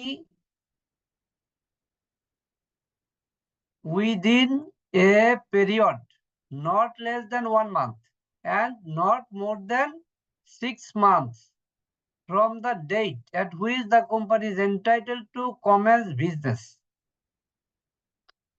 খেয়াল করেন কিন্তু এখানে গঠন থেকে না, আরেকটা টার্ম আছে কমেন্স বিজনেস। প্রথমে হলো যে আপনার ধরেন কোম্পানিটা গঠন করা হইলো, এটা হলো রেজিস্ট্রেশন হইলো, তারপরে কোম্পানি তার ব্যবসা শুরু করার জন্য আরেকটা সার্টিফিকেট নেয়, সেটা হচ্ছে আপনার কমেন্সমেন্ট অফ বিজনেস। তার মানে হলো কোম্পানি কবে থেকে ব্যবসা শুরু করেছে। কোম্পানি ব্যবসা শুরু করার 1 মাস পর থেকে 6 মাসের মধ্যে। তাহলে খেয়াল করলেন কি পাইলেন আপনারা? কোম্পানি তার বিজনেস স্টার্ট করার 1 মাস পর থেকে 6 মাসের মধ্যে, এই সময়ের মধ্যে একটা মিটিং করবে, একটা general meeting, hold a general meeting of the members of the company. এই মিটিংটা হলো স্ট্যাটিউটরি মিটিং। ক্লিয়ার হয়েছে আপনাদের? খেয়াল করেন। জি স্যার, মানে এই মিটিং এ কি স্যার কোনো বিশেষ আলোচনা হয় নাকি এমনি মানে একটা অবশ্যই জেনারেল অবশ্যই অবশ্যই অবশ্যই বিশেষ আলোচনা হবে। মানে স্যার এটুকু যদি তো আপনার ক্লিয়ার হইলো। আমার একটা কোশ্চেন ছিল স্যার, যে মানে এই মিটিং এ স্ট্যাটুটরি মিটিং এ স্যার মেইন অবজেক্টিভটা কি থাকে, আর মানে এজেন্ডাটা কি থাকে? Statutory report. এই মিটিং এর মূল এজেন্ডা হলো স্ট্যাটিউটরি রিপোর্ট। ছিল স্যার, হ্যাঁ অবশ্যই বলেন। Exam meeting a must be participate করতে হবে এমন কোনো বাধ্যবাধকতা আছে? অবশ্যই, মানে বাধ্যবাধকতা মানে কি, সব শেয়ার হোল্ডারদেরকে আপনার, সব শেয়ার হোল্ডার বলতে কি আপনার দেখেন, এরা হচ্ছে স্পন্সর। এই মিটিং এ পার্টিসিপেন্ট হবে হলো স্পন্সরস যারা। তখন কিন্তু পাবলিক শেয়ার হোল্ডারদের জন্ম হয় নাই, স্পন্সরদের প্রথম জেনারেল মিটিং। আপনি প্রথম জেনারেল মিটিং, আপনি এটা জানবেন, এটাকে ফার্স্ট এজিএম ও বলতে পারেন কোম্পানির জীবনে। তার শেয়ার হোল্ডার সবাই কি এই মিটিং এ অংশগ্রহণ করবে? এখন মনে করেন সবাইকে আহ্বান জানানো হবে, এখন কেউ যদি না আসতে পারে তাহলে তো সমস্যা নাই। তার সদস্য সবাই সংখ্যা আর্টিকেলের কোরামে বলা থাকে না যে এই কয়জন হলে বোর্ড মিটিংটি সম্পূর্ণ করা যাবে? না, সেটা স্ট্যাটিউটরি মিটিংটা একটু আলাদা, এটা তো প্রথম বোর্ড মিটিং। মানে এখানে আপনার আমরা পড়ি, এটা আপনাদের একটু তাহলে আরো ক্লিয়ার হয়ে যাবে। এই যে এইটার ক্রাইটেরিয়া গুলো আমরা একটু জানি তাহলে, ঠিক আছে? আপনারা শুনেন। The board of directors shall, in accordance with the other provisions of this act, prepare a report. তাহলে যাদেরকে বোর্ড অফ ডাইরেক্টর বানাইছেন তারা কি করবে? একটা রিপোর্ট তৈরি করবে, এবং সেই রিপোর্টটার নাম হচ্ছে কি? Statutory report. ওই যে জ্যাক ভাই বলছিলাম যে এই মিটিংয়ের মূল এজেন্ডাটা কি, এই মূল এজেন্ডাটাই হলো statutory report. And at least 21 days before the day on which the statutory meeting is এটা কি আবার ভাই ভুল লাগলো, এত ভুল লাগলে কেমন হবে? আচ্ছা, the board of directors shall, in accordance with the other provisions of this act, prepare a report in this act referred to as statutory report, and shall at least 21 days before the day on which the statutory meeting is held forward the report to be to দেখছেন অনেক ভুল লেখা ইংরেজিটা। To every member of the, to লেখা দিয়েছে to very member of the company. দেখছেন? তাহলে কি পাইলাম আমরা?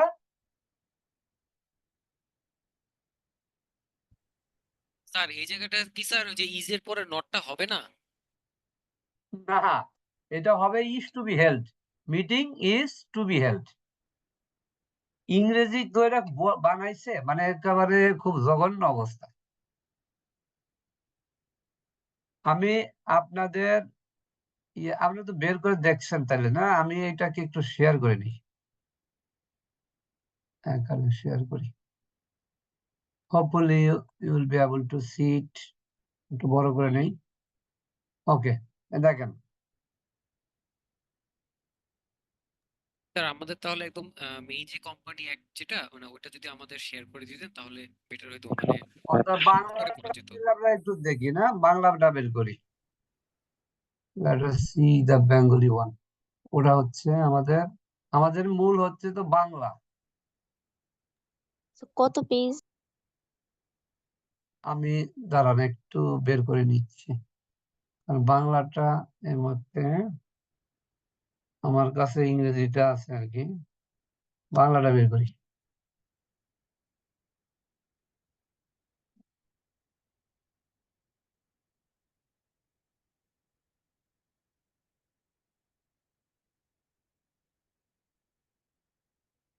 বাংলাটা বের করলে আপনার একদম কোম্পানি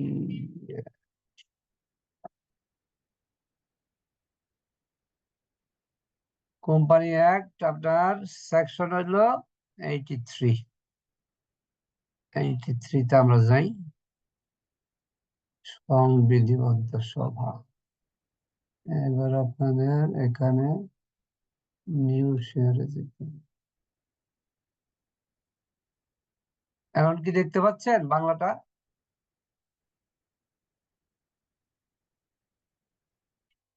বাংলা কি দেখতে পাচ্ছেন? জি জি স্যার।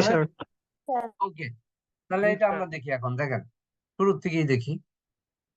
শেয়ার দ্বারা সীমিত দায় বিশিষ্ট ও গ্যারান্টি দ্বারা সীমিত দায় শেয়ার মূলধন বিশিষ্ট প্রত্যেক কোম্পানি। তার মানে আমরা ইজিলি যদি পড়ি তাহলে আপনার প্রত্যেক কোম্পানি উহার কার্যাবলী আরম্ভ করার অধিকার লাভের, এই যে এইখানে আবার টার্মটা বুঝতে হবে, মানে কমেন্সমেন্ট অফ বিজনেস। ঠিক আছে, এই যে কার্যাবলী আরম্ভ মানে প্রথমে তো আপনি রেজিস্টার্ড হইলেন উইথ দা আরজেসি, রেজিস্ট্রেশন নাম্বার পাইলেন, পাওয়ার পরে তো আপনার বিজনেস স্টার্ট করতে হবে, সেটার জন্য আবার একটা সার্টিফিকেট নিতে হবে। সেই মানে আপনি ধরেন ব্যবসা শুরু করবেন, আপনি রেজিস্ট্রেশন নিলেন জানুয়ারি মাসের 1 তারিখে পাইছেন,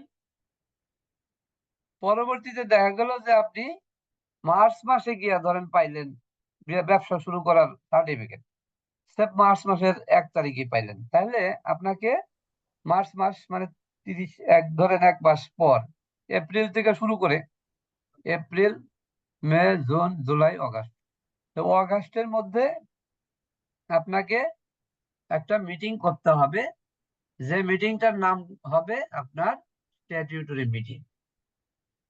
মানে আমার কার্যাবলী আরম্ভ করার অধিকার লাভের তারিখ হইতে 30 দিন পর, কিন্তু 180 দিনের মধ্যে, মানে 6 মাস, 6 মাসের মধ্যে। তাহলে আমি 31 দিন থেকে 180 দিনের মধ্যে একটা মিটিং করতে পারবো। উহা হবে সদস্যগণের একটি সাধারণ সভা, মানে জেনারেল মিটিং, যাকে আমরা সংবিধিবদ্ধ সভা বলবো। আচ্ছা, এখন দেখেন কোম্পানির পরিচালক পরিষদ, কোম্পানির বোর্ড অফ ডাইরেক্টরস উক্ত সংবিধিবদ্ধ সভা অনুষ্ঠানের জন্য অন্যূন 21 দিন পূর্বে, তার মানে এই খেয়াল করেন স্ট্যাটিউটরি মিটিং এর নোটিশ কত দিনের লাগবে? কত দিনের নোটিশ দিতে হবে? 21 দিন পূর্বে স্যার। 21 দিনের নোটিশ দিতে হবে। তাহলে 21 দিনের নোটিশ যখন দিবেন 21 দিন পূর্বে, সেই নোটিশে দেওয়ার সময়েই আপনি কি করতে হবে? স্ট্যাটিউটরি রিপোর্ট শেয়ার হোল্ডারের কাছে পৌঁছাইতে হবে।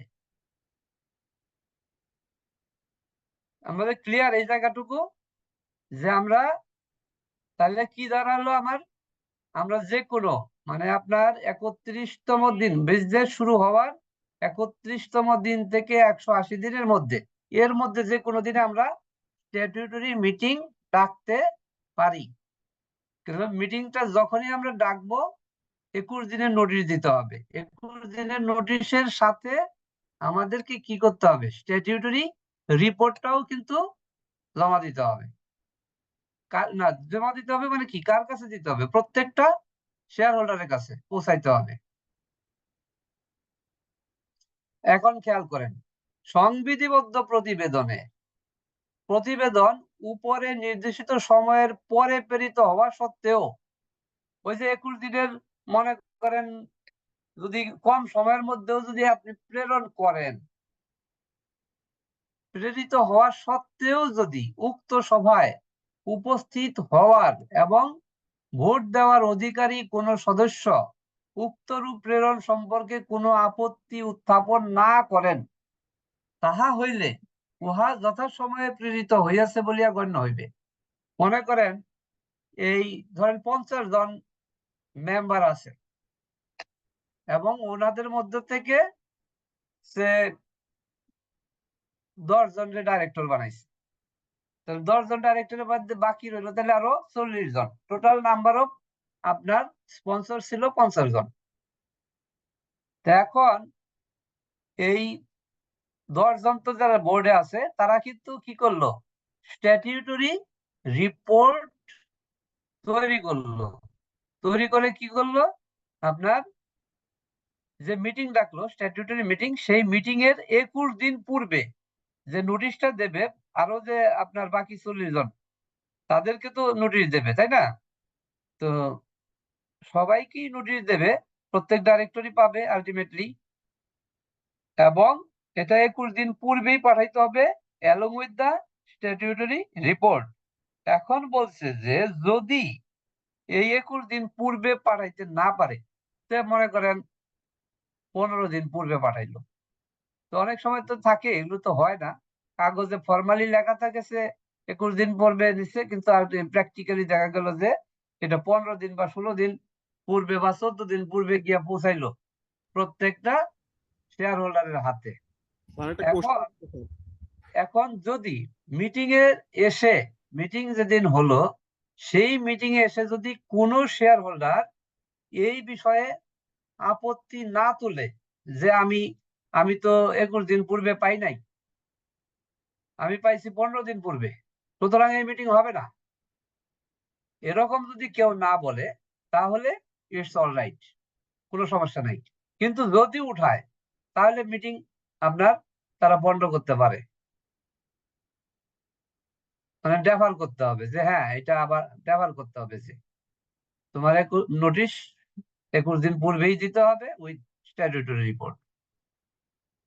তখন ওইভাবে তারা মানে ইচ্ছা করলে ডেফার করতে পারে। হাওয়েভার পরে দেখি আমরা, সংবিধিবদ্ধ প্রতিবেদনে নিম্নলিখিত বিষয়াদি উল্লেখ করিতে হইবে যথা। স্যার আমার একটা কোশ্চেন ছিল। হ্যাঁ বলেন।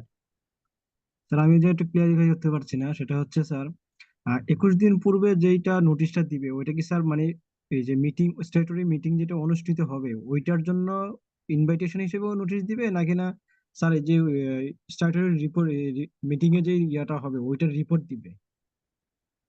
আপনার স্ট্যাটিউটরি যে রিপোর্টটা তৈরি হলো, এই যে পরবর্তীতে যে এখন যে আমরা যেগুলো কথা বলবো, মানে স্ট্যাটিউটরি রিপোর্টের কন্টেন্ট সহকারেই নোটিশ দিতে হবে, মানে নোটিশের সাথে স্ট্যাটিউটরি রিপোর্টটাও দিতে হবে। এখন ক্লিয়ার? এরপরে বলেন স্ট্যাটিউটরি রিপোর্টটাও কিন্তু আবার অডিটেড হইতে হবে, তার মানে অডিট আগেই হইতে হবে, তাই না? অডিটেড হইতে হবে কিন্তু এইটা, এই স্ট্যাটিউটরি রিপোর্টটা, বুঝতে পারছেন? আমরা পড়ি, দেখেন নিচে গেলে আপনারা বুঝতে পারবেন। আমি একটু ক্লিয়ার হতে পারিনি এখানে। হ্যাঁ ঠিক আছে, দেখেন আমরা এই স্ট্যাটিউটরি রিপোর্টে কি থাকবে, নগদ অর্থ ব্যতীত অন্য কিছুর বিনিময়ে, মানে এইখানে আমি যদি সিম্পলি বলি কোম্পানির যে শেয়ার যে হোল্ডিং করছে প্রত্যেকে, এই যে স্পন্সররা যে আপনার শেয়ার গুলো নিয়েছে, এইগুলোর পেমেন্ট প্রসিডিউর কি ছিল? এটা কি নগদে ছিল, নাকি কেউ জমির বিনিময়ে নিল, নাকি কোনো বিল্ডিং এর বিনিময়ে নিল? সেই বিষয়গুলোও কিন্তু আপনার উল্লেখ থাকতে হবে। এটাই বলতে থাকে, নগদ অর্থ ব্যতীত অন্য কিছুর বিনিময়ে বরাদ্দকৃত পূর্ণ বা আংশিক পরিশোধিত শেয়ারকে পৃথকভাবে দেখাইয়া এবং আংশিক পরিশোধিত শেয়ারের ক্ষেত্রে শেয়ার মূল্যের কি পরিমাণ পরিশোধিত তাহা এবং উভয় ক্ষেত্রে যে মূল্যের বিনিময়ে শেয়ার বরাদ্দ করা হইয়াছে তাহা দেখাইয়া মোট বরাদ্দকৃত শেয়ারের সংখ্যা, মানে কতগুলো শেয়ার আপনার ডিস্ট্রিবিউশন হয়েছে সেই সংখ্যাগুলো থাকবে, এবং সেগুলোর আপনার আমরা নগদ অর্থ ব্যতীত আদারওয়াইজ, নগদে যেগুলো তো হয়েছেই, নগদ ব্যতীত আদারওয়াইজ কিভাবে আপনার শেয়ার গুলো ডিসবার্সমেন্ট করা হয়েছে সেইগুলোর সংখ্যা বলতে হবে। উপরোক্ত পার্থক্য দেখাইয়া বরাদ্দকৃত সমস্ত শেয়ার বাবদ কোম্পানি কর্তৃক প্রাপ্ত মোট নগদ অর্থের পরিমাণ, মানে কোম্পানির টোটাল কত অ্যামাউন্ট পাইছে নগদ টাকা শেয়ারের এগেইনস্টে, পৃথক পৃথক এবং যথাযথ শিরোনামে প্রদর্শিত এই আইটেম গুলো থাকবে। থেকে দেখেন কতগুলো আছে। প্রতিবেদনের তারিখের পূর্ববর্তী 7 দিনের যে কোনো একটি তারিখ পর্যন্ত কোম্পানি কর্তৃক প্রাপ্ত অর্থ এবং কৃত ব্যয়ের একটি সংক্ষিপ্ত বিবরণ, শেয়ার, ডিবেঞ্চার বা অন্যান্য উৎস হইতে প্রাপ্ত অর্থ, উহা হইতে কৃত ব্যয়। তার মানে হলো যে আমরা মনে করেন একটা প্রতিষ্ঠান দাঁড়া করাইতে গেলে কিছু এক্সপেন্ডিচার হয় না, শুরুর দিকেও তো কিছু খরচ টরচ হয়। তারা যে ঘন ঘন মিটিং করে, মনে করে রেজিস্ট্রার অফিসে দৌড়াদৌড়ি করতেছে, এই যে যাতায়াত খরচ হবে, তারপরে খাওয়া দাওয়ার খরচ হবে, এই যে খরচগুলো, এইগুলোকে কি বলে? কারো ধারণা আছে এই খরচগুলোকে কি খরচ বলে?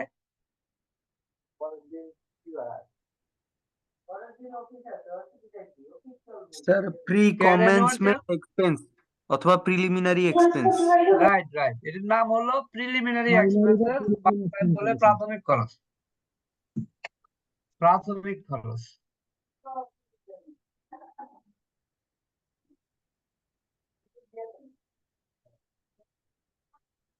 শেয়ার বা ডিবেঞ্চার ইস্যু বিক্রয়ের জন্য প্রদত্ত কমিশন বাটা, তারপর কোম্পানির প্রারম্ভিক ব্যয়ের হিসাব, প্রারম্ভিক ব্যয়ের হিসাব এবং প্রাক্কলিত হিসাব,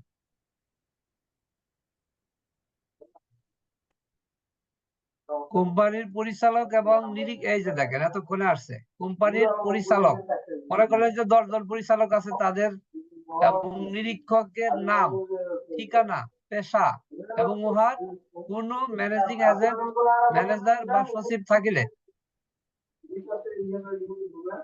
কে বা কথাবার্তা কয় আবার একটু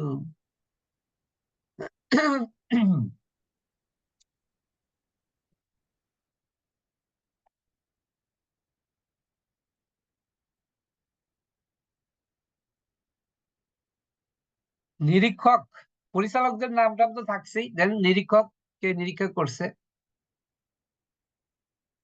তারপরে সচিব, কোম্পানির যদি সচিব থাকে তার নাম, ঠিকানা, পেশা, কোম্পানি নিগমিত হওয়ার তারিখের পর, মানে কোম্পানির এই যে নিগমিত মানে ইনকর্পোরেটেড, এটা আমরা হলো কোম্পানি বা রেজিস্টার্ড হওয়ার তারিখের পর উক্ত নাম, ঠিকানা এবং পেশায় কোনো পরিবর্তন হয়ে থাকিলে, মানে রেজিস্ট্রেশন হওয়ার পরে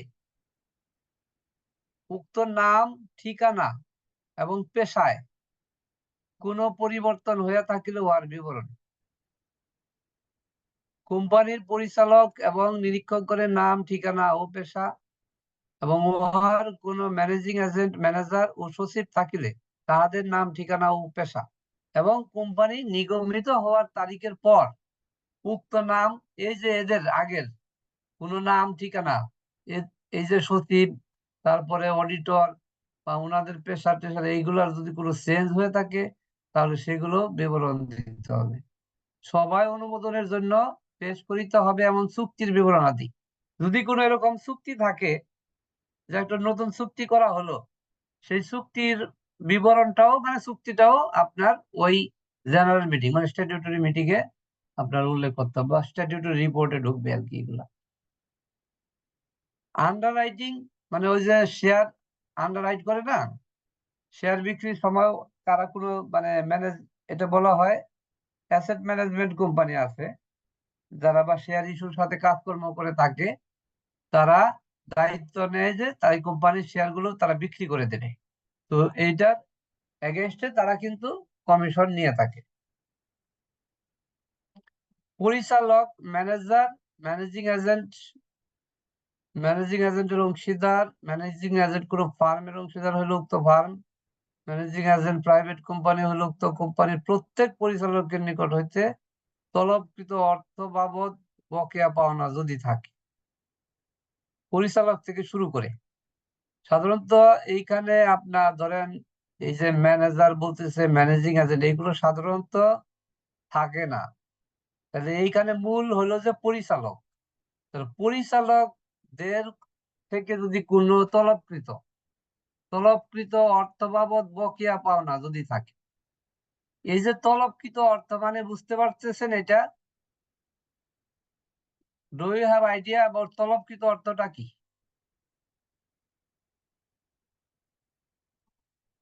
can anyone tell? No sir, কোনো আইডিয়া নেই স্যার। শেয়ার ইস্যুর অঙ্ক করেন নাই আপনারা কেউ? শেয়ার ইস্যু করছিলাম স্যার, ভুলে গেছি। বলে গেছেন না? আচ্ছা যাই হোক, এখন শেয়ার ইস্যুতে ধরো কয়েকটা স্টেপ থাকে আপনার। ধরেন শেয়ার বর্তমানে যদিও এই প্র্যাকটিসটা নাই, আপনারা যখন অঙ্ক করছেন তখন হয়তো বা দেখে থাকতে পারেন। শেয়ার কিন্তু এখন আমাদের বাংলাদেশের প্র্যাকটিসে হয় কি, একবারে টাকা নিয়ে নিচ্ছে সব অ্যাপ্লিকেশনের সময়, ঠিক আছে? কিন্তু earlier there was a practice of taking share money in আপনার ধরেন অ্যাপ্লিকেশন একটা, দেন হলো অ্যালটমেন্ট, দেন হচ্ছে share call, first call, second call, final call. সে 10 টাকার শেয়ার যদি হয় এরকম 5টা ইনস্টলমেন্টে টোটাল টাকাটা গ্রহণ করা হইতো। মানে it was the process of share issue. তো সেই ক্ষেত্রে আপনার এই যে তলব করলো, তলব মানে কি মনে করেন এখন একটা 10 টাকার শেয়ার, অ্যাপ্লিকেশনে 2 টাকা, অ্যালটমেন্টে 2 টাকা, ফার্স্ট কল 2 টাকা, সেকেন্ড কল 2 টাকা, ফাইনাল কল প্রত্যেকটা কলে মনে করেন 2 টাকা করে আপনার নেওয়া হইতো। তো সেই রকম ক্ষেত্রে মনে করেন ঠিক আছে ফাইনাল কল পর্যন্ত জারি করা হয়েছে, তার মানে 10 টাকারই জারি করা হয়ে গেছে। তখন দেখা গেল যে কোনো পরিচালক, যারা পরিচালক হয়েছে তাদের লাস্ট 2 কলের টাকা বাকি রয়ে গেছে, মানে 4 টাকা তলব করা হয়েছে। মানে তলব মানে হলো যে আস্ক ফর পেমেন্ট, বুঝতে পারছেন? মানে কোম্পানি শেয়ার হোল্ডারদের কাছে বললে যে তোমরা এখন এই ফাইনাল কল বা সেকেন্ড কল এন্ড ফাইনাল কলের টাকা জমা দাও। এইটা হলো বলে কল করা হয়, কল করলো।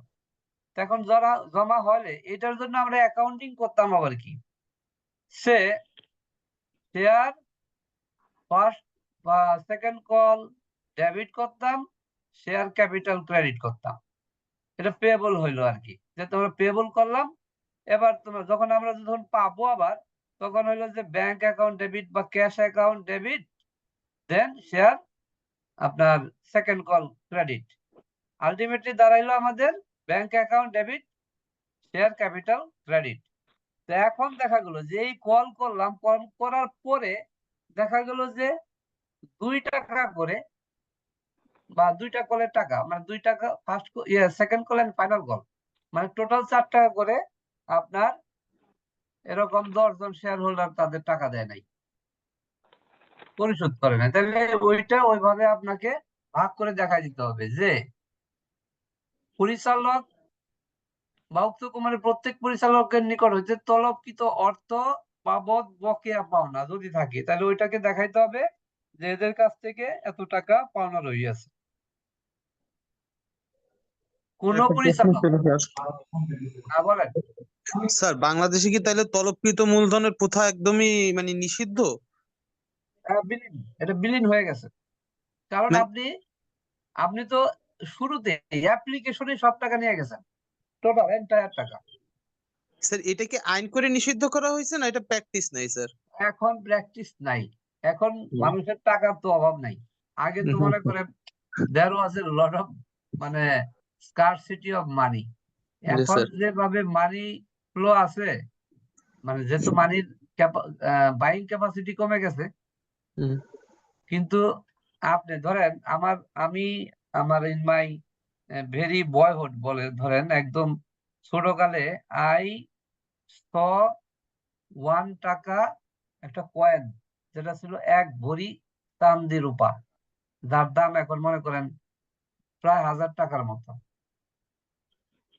1 ভরি রূপা 1 টাকা ছিল, আমি দেখছি এটা।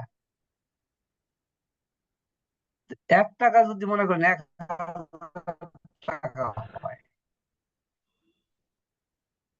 তাহলে ভ্যালুটা মনে করেন কি অবস্থা হবে তাহলে।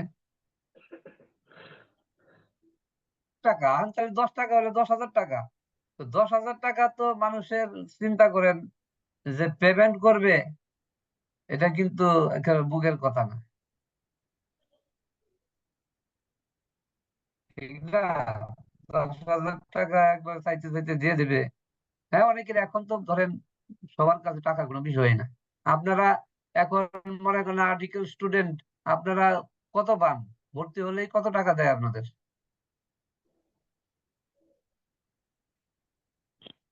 7,000 7,000? 7,000 টাকা। আরে বাপরে, আমি পাইছি কত আপনি জানেন? No sir. এই যে দেখেন, আমি পাইছি আপনার 400 টাকা, 400। আপনাদের সময় 400 টাকা কত সালে স্যার? আমি তো 93 থেকে 97 ছিলাম ফার্মে, মানে 96 আর কি। তো 10 টাকায় কিন্তু ধরেন লাঞ্চ মোটামুটি করা যেত। চিন্তা করতেছেন ইনফ্লেশনের কথা আপনি চিন্তা করলে তো স্যার এটা তো এখন না, মানে তারপরেও হিউজ মনে স্যার। করেন আমি ধরেন 400 500, প্রথম বছর 400, দ্বিতীয় বছরে 500, তৃতীয় বর্ষে মনে হয় 750 বা এরকম, 700 বা 750 এরকম দিত আর কি। হ্যাঁ, এই হলো আমাদের পাওনা দাওনা ছিল ফার্ম থেকে। আর আপনারা কত লাকি এখন, আপনার ইউ ক্যান সিট এক্সাম শুরুতেই পরীক্ষা দিতে, আমাদের 1.5 বছর পরে পরীক্ষা দিয়ে হয়েছে। বুঝতে পারছেন অবস্থা ছিল কি? ক্লাস হইতো না, লাইব্রেরি এরকম মানে ছিল না, সেরকম ক্লাসই হইতো, আগে তো ক্লাসই হইতো না। হাওয়েভার, যাই হোক, এটা হচ্ছে আপনারা যুগের, আপনার ইউ আর সো লাকি এই বিষয়টাতে কমপক্ষে। হয়, আমরা আসি তাহলে এখন, তাহলে বর্তমান যুগে যেটা বললেন, ইট ইজ আপনার quite impossible to have calls, মানে কল দেখার সুযোগই নাই এখন, অ্যাজ অল দ্য মানে total amount at a time is paid. Then আসেন সংবিধিবদ্ধ প্রতিবেদনটি, এই যে একটা কথা দেখেন, এখানে 4 নাম্বার 4, ইট ইজ অ্যাবসলিউটলি, এইটা কিন্তু আপনাদের মনে রাখতে হবে জীবন, মানে আজকে এটা পড়বেন আর জিন্দেগিতে বলবেন না। দেখেন কি বলছে এখানে, এটা একটু বলেন তো কেউ।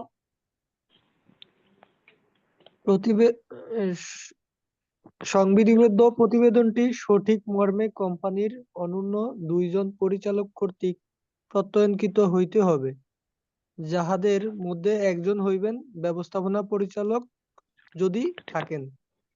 আচ্ছা, এই যে মানে কোম্পানি তো বোর্ড, মনে করেন আগে তো শেয়ার হোল্ডাররা, যে ডাইরেক্টর যারা, তাদের মধ্য থেকেই কিন্তু ম্যানেজিং ডাইরেক্টর নিয়োগ করা হয়েছে, ঠিক আছে? যদি থাকে তাহলে একজন ম্যানেজিং ডাইরেক্টর আর একজন পরিচালক কি বলবে, তারা কি বলতেছে, প্রত্যয়ন করতেছে যে এই সংবিধিবদ্ধ প্রতিবেদনটি সঠিক। সঠিক মিন্স কারেক্ট। কারেক্ট আপনি কখন বলতে পারেন? মনে করেন আপনার পকেটে কতগুলো টাকা আছে, আপনি এমনিতে কিভাবে বলতে পারবেন যে এখানে কত টাকা আছে? সেখানে 5,995 টাকা আছে। আপনি এইটা কিভাবে নিশ্চিত হবেন যে এই টাকাটা আছে? কিভাবে বলবেন এটা যে কারেক্ট? আপনি কিভাবে বলতে পারবেন? কি করলে? গোনা দেখতে হবে। গুনতে হবে। আপনি নিজে স্বহস্তে আপনি গুনলেন, গুনে তারপর দেখলেন যে এখানে এই টাকা আছে, তাই তো? তাহা হইলে ঠিক একই ফর্মুলায় আপনি সঠিক কখন বলতে পারবেন? সঠিক বলবেন তখনই যখন আপনি টোটালটার সম্বন্ধে আপনি অবগত, নিজে পার্সোনালি আপনি দেখছেন। এই রিপোর্টটাই কিন্তু অডিটর, নিরীক্ষক, পরেরটাই আসে দেখেন, সংবিধিবদ্ধ প্রতিবেদন উপধারা 4 মোতাবেক প্রত্যয়নকৃত হওয়ার পর ডিরেক্টররা তো সার্টিফাই করলো উক্ত প্রতিবেদনের যে অংশটুকু কোম্পানি কর্তৃক কোন শেয়ার বরাদ্দকরণ সংক্রান্ত এবং ওইসব শেয়ার বাবদ প্রাপ্ত নগদ অর্থ, অন্যান্য খাতে প্রাপ্ত অর্থ এবং সামগ্রিক ব্যয় সংক্রান্ত হইবে, সেই অংশটুকু সঠিক বলিয়া কোম্পানির নিরীক্ষক কর্তৃক প্রত্যয়ন করাইতে হইবে। এই দেখেন, এই কোম্পানি নিরীক্ষকও কি বলবে সেটা সঠিক। এই দেখেন, সঠিক মানে কারেক্ট বলতে হবে। কারেক্ট অডিটরও কখন কারেক্ট বলতে পারবে? অডিটর যদি নিজে এই প্রত্যেকটা আইটেম ভেরিফাই করে তবে তো বলতে পারবে যে সঠিক। যদি উনি বলে যে আমি তো স্যাম্পল বেসিসে করব, অডিটর বা নিরীক্ষক কি করে? নিরীক্ষা অডিট, আপনারা কি অডিট করছেন কোন প্রতিষ্ঠান? জি স্যার। কেউ করেছেন? তো অডিটর এনে রিপোর্টটা কি দেয়? স্যাম্পল ভেরিফিকেশনের মাধ্যমে দেয় না? জি স্যার, স্যাম্পল বেস দেওয়া হয়। Sample verification. এখন যদি আপনি স্যাম্পল ভেরিফিকেশনের মাধ্যমে একটা মতামত দেন, আপনি সার্টিফাই করতে পারবেন যে এটা কারেক্ট? না পারবেন? স্যার। আপনি না বলতে স্যার। পারেন যে ফেয়ার ভিউ, মানে এটা রিফ্লেক্ট করে, ফেয়ার ভিউ রিফ্লেক্ট করে। কিন্তু আপনি সঠিক বলবেন কখন? যখন আপনি 100% ভেরিফিকেশন করছেন। কাজেই এখানে মূল যেটা আমি বলতে চাচ্ছি আপনাদের, যে স্ট্যাটিউটরি রিপোর্টটাই একমাত্র রিপোর্ট যেটা অডিটর তার জীবনে, মানে কোনো কোম্পানির যে রিপোর্টটা অডিটর আপনার 100% ডাটা ভেরিফাই করার পরে যে রিপোর্ট দেবে, দ্যাট ইজ আপনার স্ট্যাটিউটরি রিপোর্ট। এই যে বিধিবদ্ধ রিপোর্ট, যেটা আপনার সংবিধিবদ্ধ রিপোর্ট বা স্ট্যাটিউটরি রিপোর্ট, এই ক্ষেত্রে ডাইরেক্টররাও যেমন বলে এটা সঠিক, অডিটরও বলবে সঠিক। তাহলে অডিটর যখন সঠিক বলতে যাবে তখন অডিটর প্রত্যেকটা আইটেম, আসলে ওই শেয়ার ইস্যু রিলেটেড অল্প কয়েকটা মানে ট্রানজাকশনই তো হয়ে থাকে, সুতরাং এটা দেখার জন্য আপনার বেশি সময়ের প্রয়োজন নাই। একজন মাত্র ব্যক্তি আপনার মনে করেন 1 ঘন্টায় এই কাজ করতে পারে। প্রত্যেকটা আপনার ট্রানজাকশন দেখতে 1 ঘন্টার বেশি সময় লাগারও কথা না। সুতরাং এটা it is not too hard, যে কারণ কোম্পানির ওই যে শেয়ার ইস্যু সংক্রান্ত আপনার ট্রানজাকশন গুলোই থাকে, আর যাবতীয় কিছু টুকটাক খরচ আদি, মানে রেয়ার কেস, অল্প কিছু এক্সপেন্ডিচার, এটা 1 ঘন্টার বেশি লাগার কথাও না। সুতরাং অডিটর ক্যান ভেরিফাই 100% ট্রানজাকশন, এবং তখন যখন যেহেতু নিজে দেখে তখন উনি বলতে পারেন যে এটা সঠিক report. This is the statutory report. তাহলে আপনার ধারণা হলো যে স্ট্যাটিউটরি রিপোর্টটা আপনার কি জিনিস? ঠিক আছে? আমরা দেখেন কোম্পানির সদস্যগণের নিকট সংবিধিবদ্ধ প্রতিবেদন অনুলিপি প্রেরিত হওয়ার পর পরিচালক পরিষদ এই ধারা অনুযায়ী প্রত্যয়নকৃত উক্ত প্রতিবেদন নিবন্ধনের জন্য আবার একটা কপি আপনার শেয়ার হোল্ডারদের কাছে পাঠাই দিল এবং একটা কপি আরজেএসসির কাছে পাঠাই দিল রেজিস্ট্রারের কাছে। পরিচালক পরিষদ কোম্পানির সদস্যদের নাম, ঠিকানা, পেশা, তাদের স্ব শেয়ারের সংখ্যা উল্লেখক্রমে একটি তালিকা প্রণয়ন করিয়া তালিকাটি সংবিধিবদ্ধ সভার প্রারম্ভে উক্ত সভায় উপস্থাপন করিবে। তাহলে এটা হলো স্ট্যাটুটরি মিটিং এর কাজ। মানে কোন কোন ব্যক্তির নামে কত শেয়ার আছে সেটা উল্লেখ করে একটা লিস্ট আপনার মিটিং এর শুরুতেই এটা প্রদর্শন করতে হবে। পূর্বাহ্নে নোটিশ প্রদান করা হোক বা না হোক কোম্পানির গঠন সম্পর্কে দেখেন এখানে হলো যে কোনো শেয়ার হোল্ডার কোম্পানির গঠন সম্পর্কে বা উহার সংবিধিবদ্ধ প্রতিবেদনে উপর উত্থাপিত যে কোনো বিষয় সম্পর্কে সবাই উপস্থিত সদস্যগণের আলোচনার স্বাধীনতা থাকিবে। মানে তারা যে কোনো বিষয়ে কোয়েশ্চেন করিবার অধিকার রাখবে এবং সেটা তারা চাইলে তাদেরকে সেটা বলতে দিতে হবে।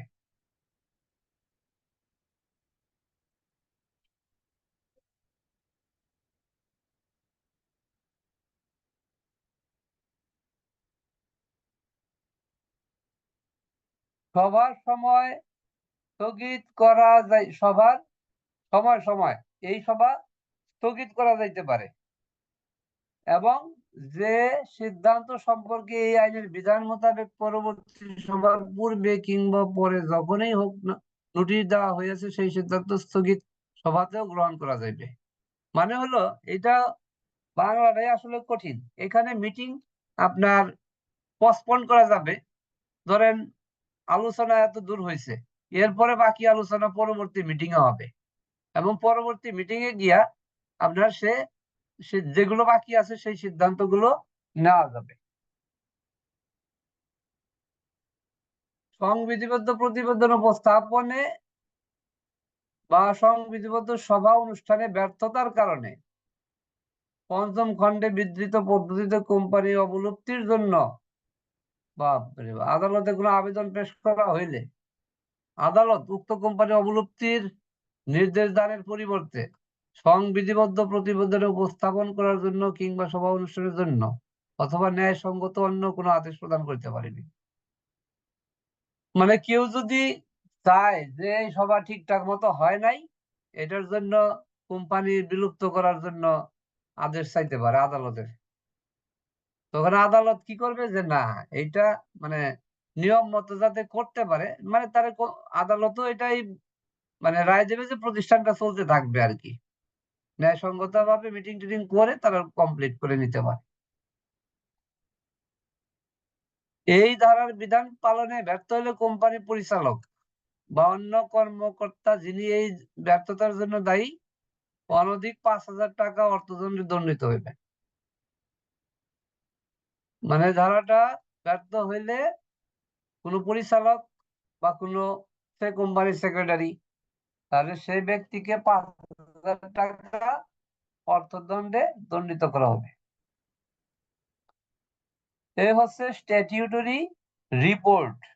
তাহলে আমরা কি পাইলাম, কখন এই রিপোর্টটা করতে হবে বা মিটিংটা করতে হবে স্যার বলেন 2 দেখি দিন একজন। থেকে কোম্পানি গঠনের 30 দিনের পর থেকে 180 দিনের মধ্যে এই এই হয় নাই মিটিংটা করতে হবে। ম্যাডাম হয় নাই, গঠনের না কিন্তু।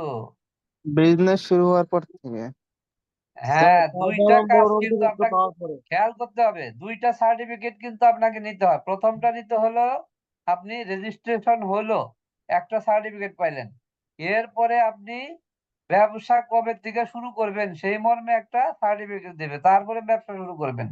ব্যবসা শুরু হওয়ার পর থেকে 30 দিন পার হওয়ার পরে, মানে 31 দিন থেকে শুরু করে 180 দিনের মধ্যে এটা হলো ব্যবসা শুরুর 180 দিনের মধ্যে 31 দিন থেকে 180 দিনের মধ্যে এই মিটিংটা করতে হবে।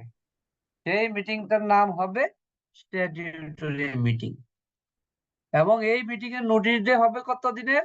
21 দিনের। 21 দিনের নোটিশ হবে। নোটিশের সাথে কি যাবে? একটা স্ট্যাটিউটরি রিপোর্ট যাবে। সেই স্ট্যাটিউটরি রিপোর্টটা certified by 2 directors, one of them shall be the managing director, if any. ঠিক আছে? Then this statutory report shall also be certified by the statutory auditors of the company. ঠিক আছে? এবং এই মিটিংটা শুরুর সময় একটা কি করতে হবে?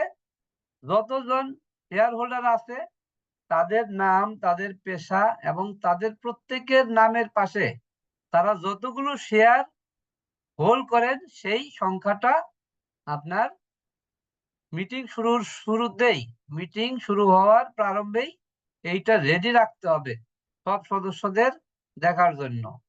এবং এই স্ট্যাটিউটরি মিটিং এ আপনার সদস্যরা কোম্পানির শুরু থেকে কিভাবে গঠন হলো, কারা কি শেয়ার টেয়ার হোল্ড করতেছে, কে কি আপনার ধরেন কি উদ্দেশ্য আছে, তারপরে কি খরচ আদি কেন হইলো, এই খরচগুলা কেন করা হইলো, এই কোম্পানি কি উদ্দেশ্য আছে, হ্যাঁ ভবিষ্যতে কি আগামী কতদূর কেমনে কি, এরকম যাবতীয় কোশ্চেন তারা করার রাইট রাখবে। আবার হলো যে এই যে আপনার স্ট্যাটিউটরি রিপোর্ট যে আপনি শেয়ার হোল্ডারদের পাঠাইলেন 21 দিন পূর্বে, সেই সময় একটা কপি আপনার রেজিস্টার অফ জয়েন্ট স্টক কোম্পানিতে আপনার দাখিল করতে হবে। এই তো মোটামুটি ধরেন this is statutory report and statutory meeting সম্বন্ধে আমরা জানলাম।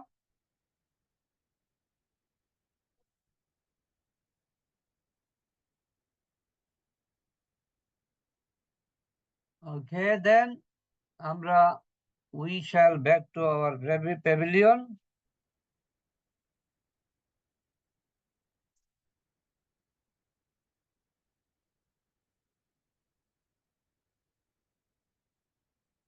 স্ট্যাটিউটরি সম্বন্ধে ক্লিয়ার তো হলো সবার? জি sir. Okay. If any question, do you have any question? Anybody?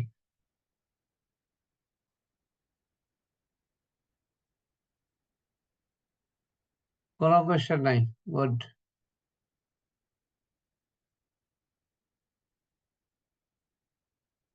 Statutory meeting এর সেকশন নাম্বার কত? আমার কোয়েশ্চেন আপনাদের প্রতি। 83 স্যার, 83। হ্যাঁ, গুড, ভেরি গুড। 183 এটা স্যার। মাথায় রাখতে হবে। এবং একটা বিষয় খেয়াল রাখবেন, এই স্ট্যাটিউটরি মিটিং কোম্পানির জীবনে একবার হবে, এটা কিন্তু আর সেকেন্ড টাইম আর হওয়ার সুযোগ নাই। কোম্পানির জীবনে একবারই হবে, এবং it is a general meeting.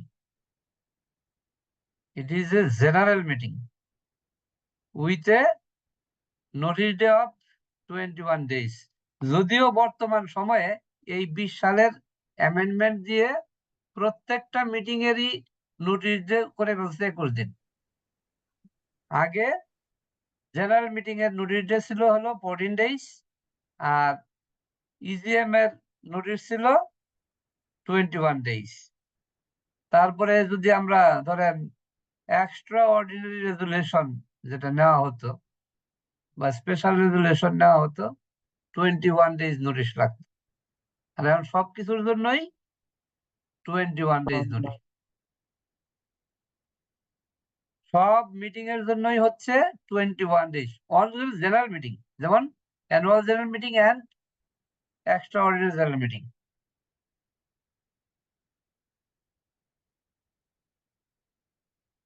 আরেকটা বিষয় আমরা পড়েছিলাম লাস্ট, মানে প্রথম ক্লাসে আমাদের, জেনারেল মিটিং এ আপনার কোরাম কত জনের, এটা কিন্তু আমরা শিখেছিলাম মনে হয়।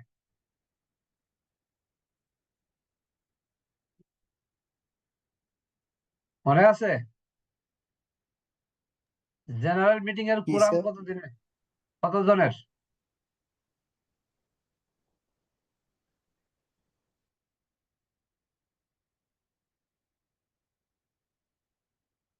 মনে করেন এজিএম হলো, এজিএম এ কতজন মেম্বার থাকলে আপনার মিটিং চলবে?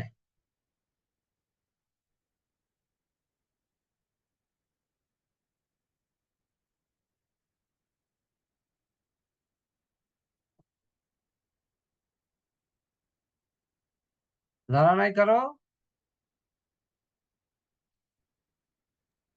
কেমনে বলবেন এটা?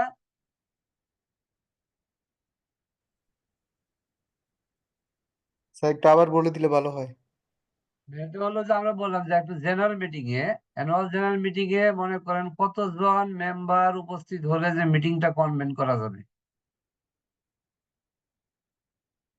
নর্মালি আপনার এটা বলতে গেলে আমাদের বলতে হবে যে আর্টিকেলস অফ অ্যাসোসিয়েশনে, কোম্পানির আর্টিকেলস অফ অ্যাসোসিয়েশনে যেটা উল্লেখ থাকবে অতজন। তবে আপনার আমাদের কোম্পানির যে শিডিউল 1 এ ওখানে আছে তো 5 মেম্বার্স অ্যাটেন্ড, 5 জন আপনার 5 জন মেম্বার উপস্থিত হলেই হলো অ্যানুয়াল জেনারেল মিটিং এর কোরাম হয়ে যাবে।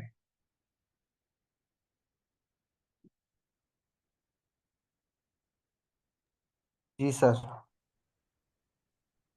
5 মেম্বার্স। ওকে,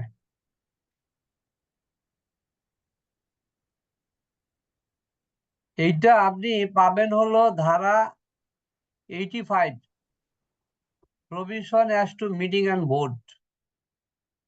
সেইখানে আপনার 85 এর 1 এর সাবসেকশন 1 এর বি সিতে 5 members present in person or by proxy.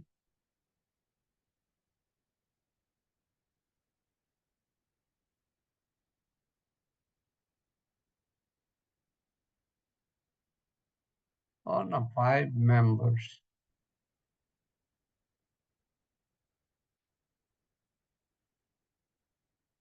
আরো কোথায় কোথায় থাকবে এটা পাওয়া যাবে, অসুবিধা নাই। আবার 5 আমার যতদূর মুখস্থ আছে 5 জন আপনার মেম্বার উপস্থিত এজিএম কনভেন করতে পারবে, no problem. Annual general meeting 81 ধারায় হলো অ্যানুয়াল জেনারেল মিটিং আছে, সেইখানে আমরা একটু দেখতে পারি। ওকে, নট এটা হচ্ছে provided further if a company defaults, if a company considers। Sir একটা কোয়েশ্চেন ছিল। হ্যাঁ বলবেন, অবশ্যই। স্যার সেক্ষেত্রে যদি কোনো কোম্পানির 5 জন শেয়ার হোল্ডার না থাকে তাহলে সেক্ষেত্রে কোম্পানি হইতে গেলে কতজন মেম্বার লাগে মিনিমাম?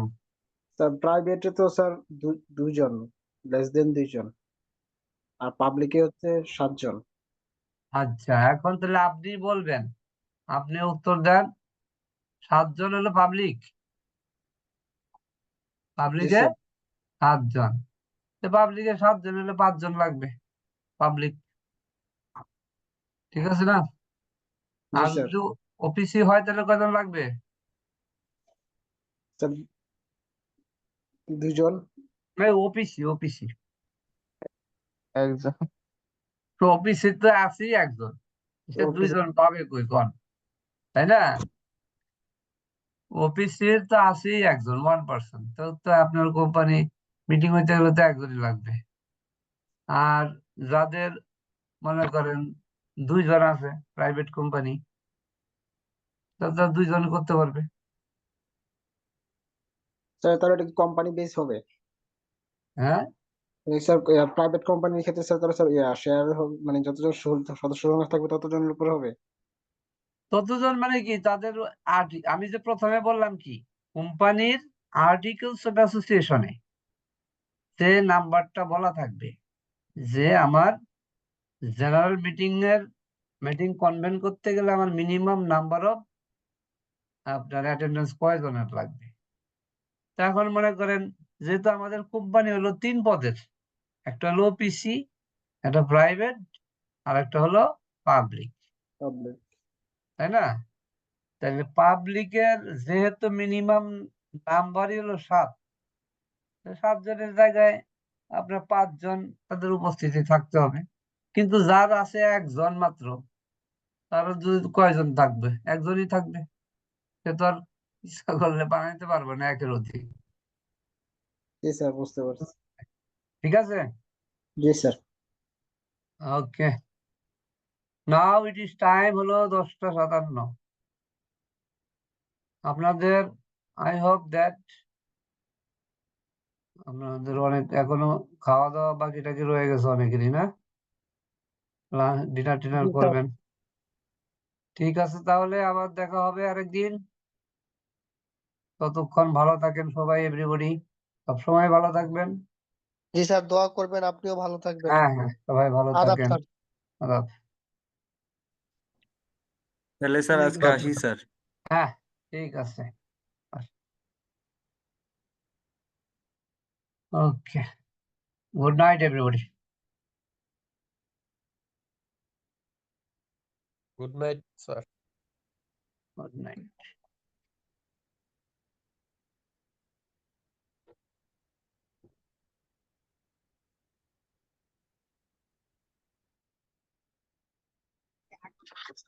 তোফায়েল হোসেন।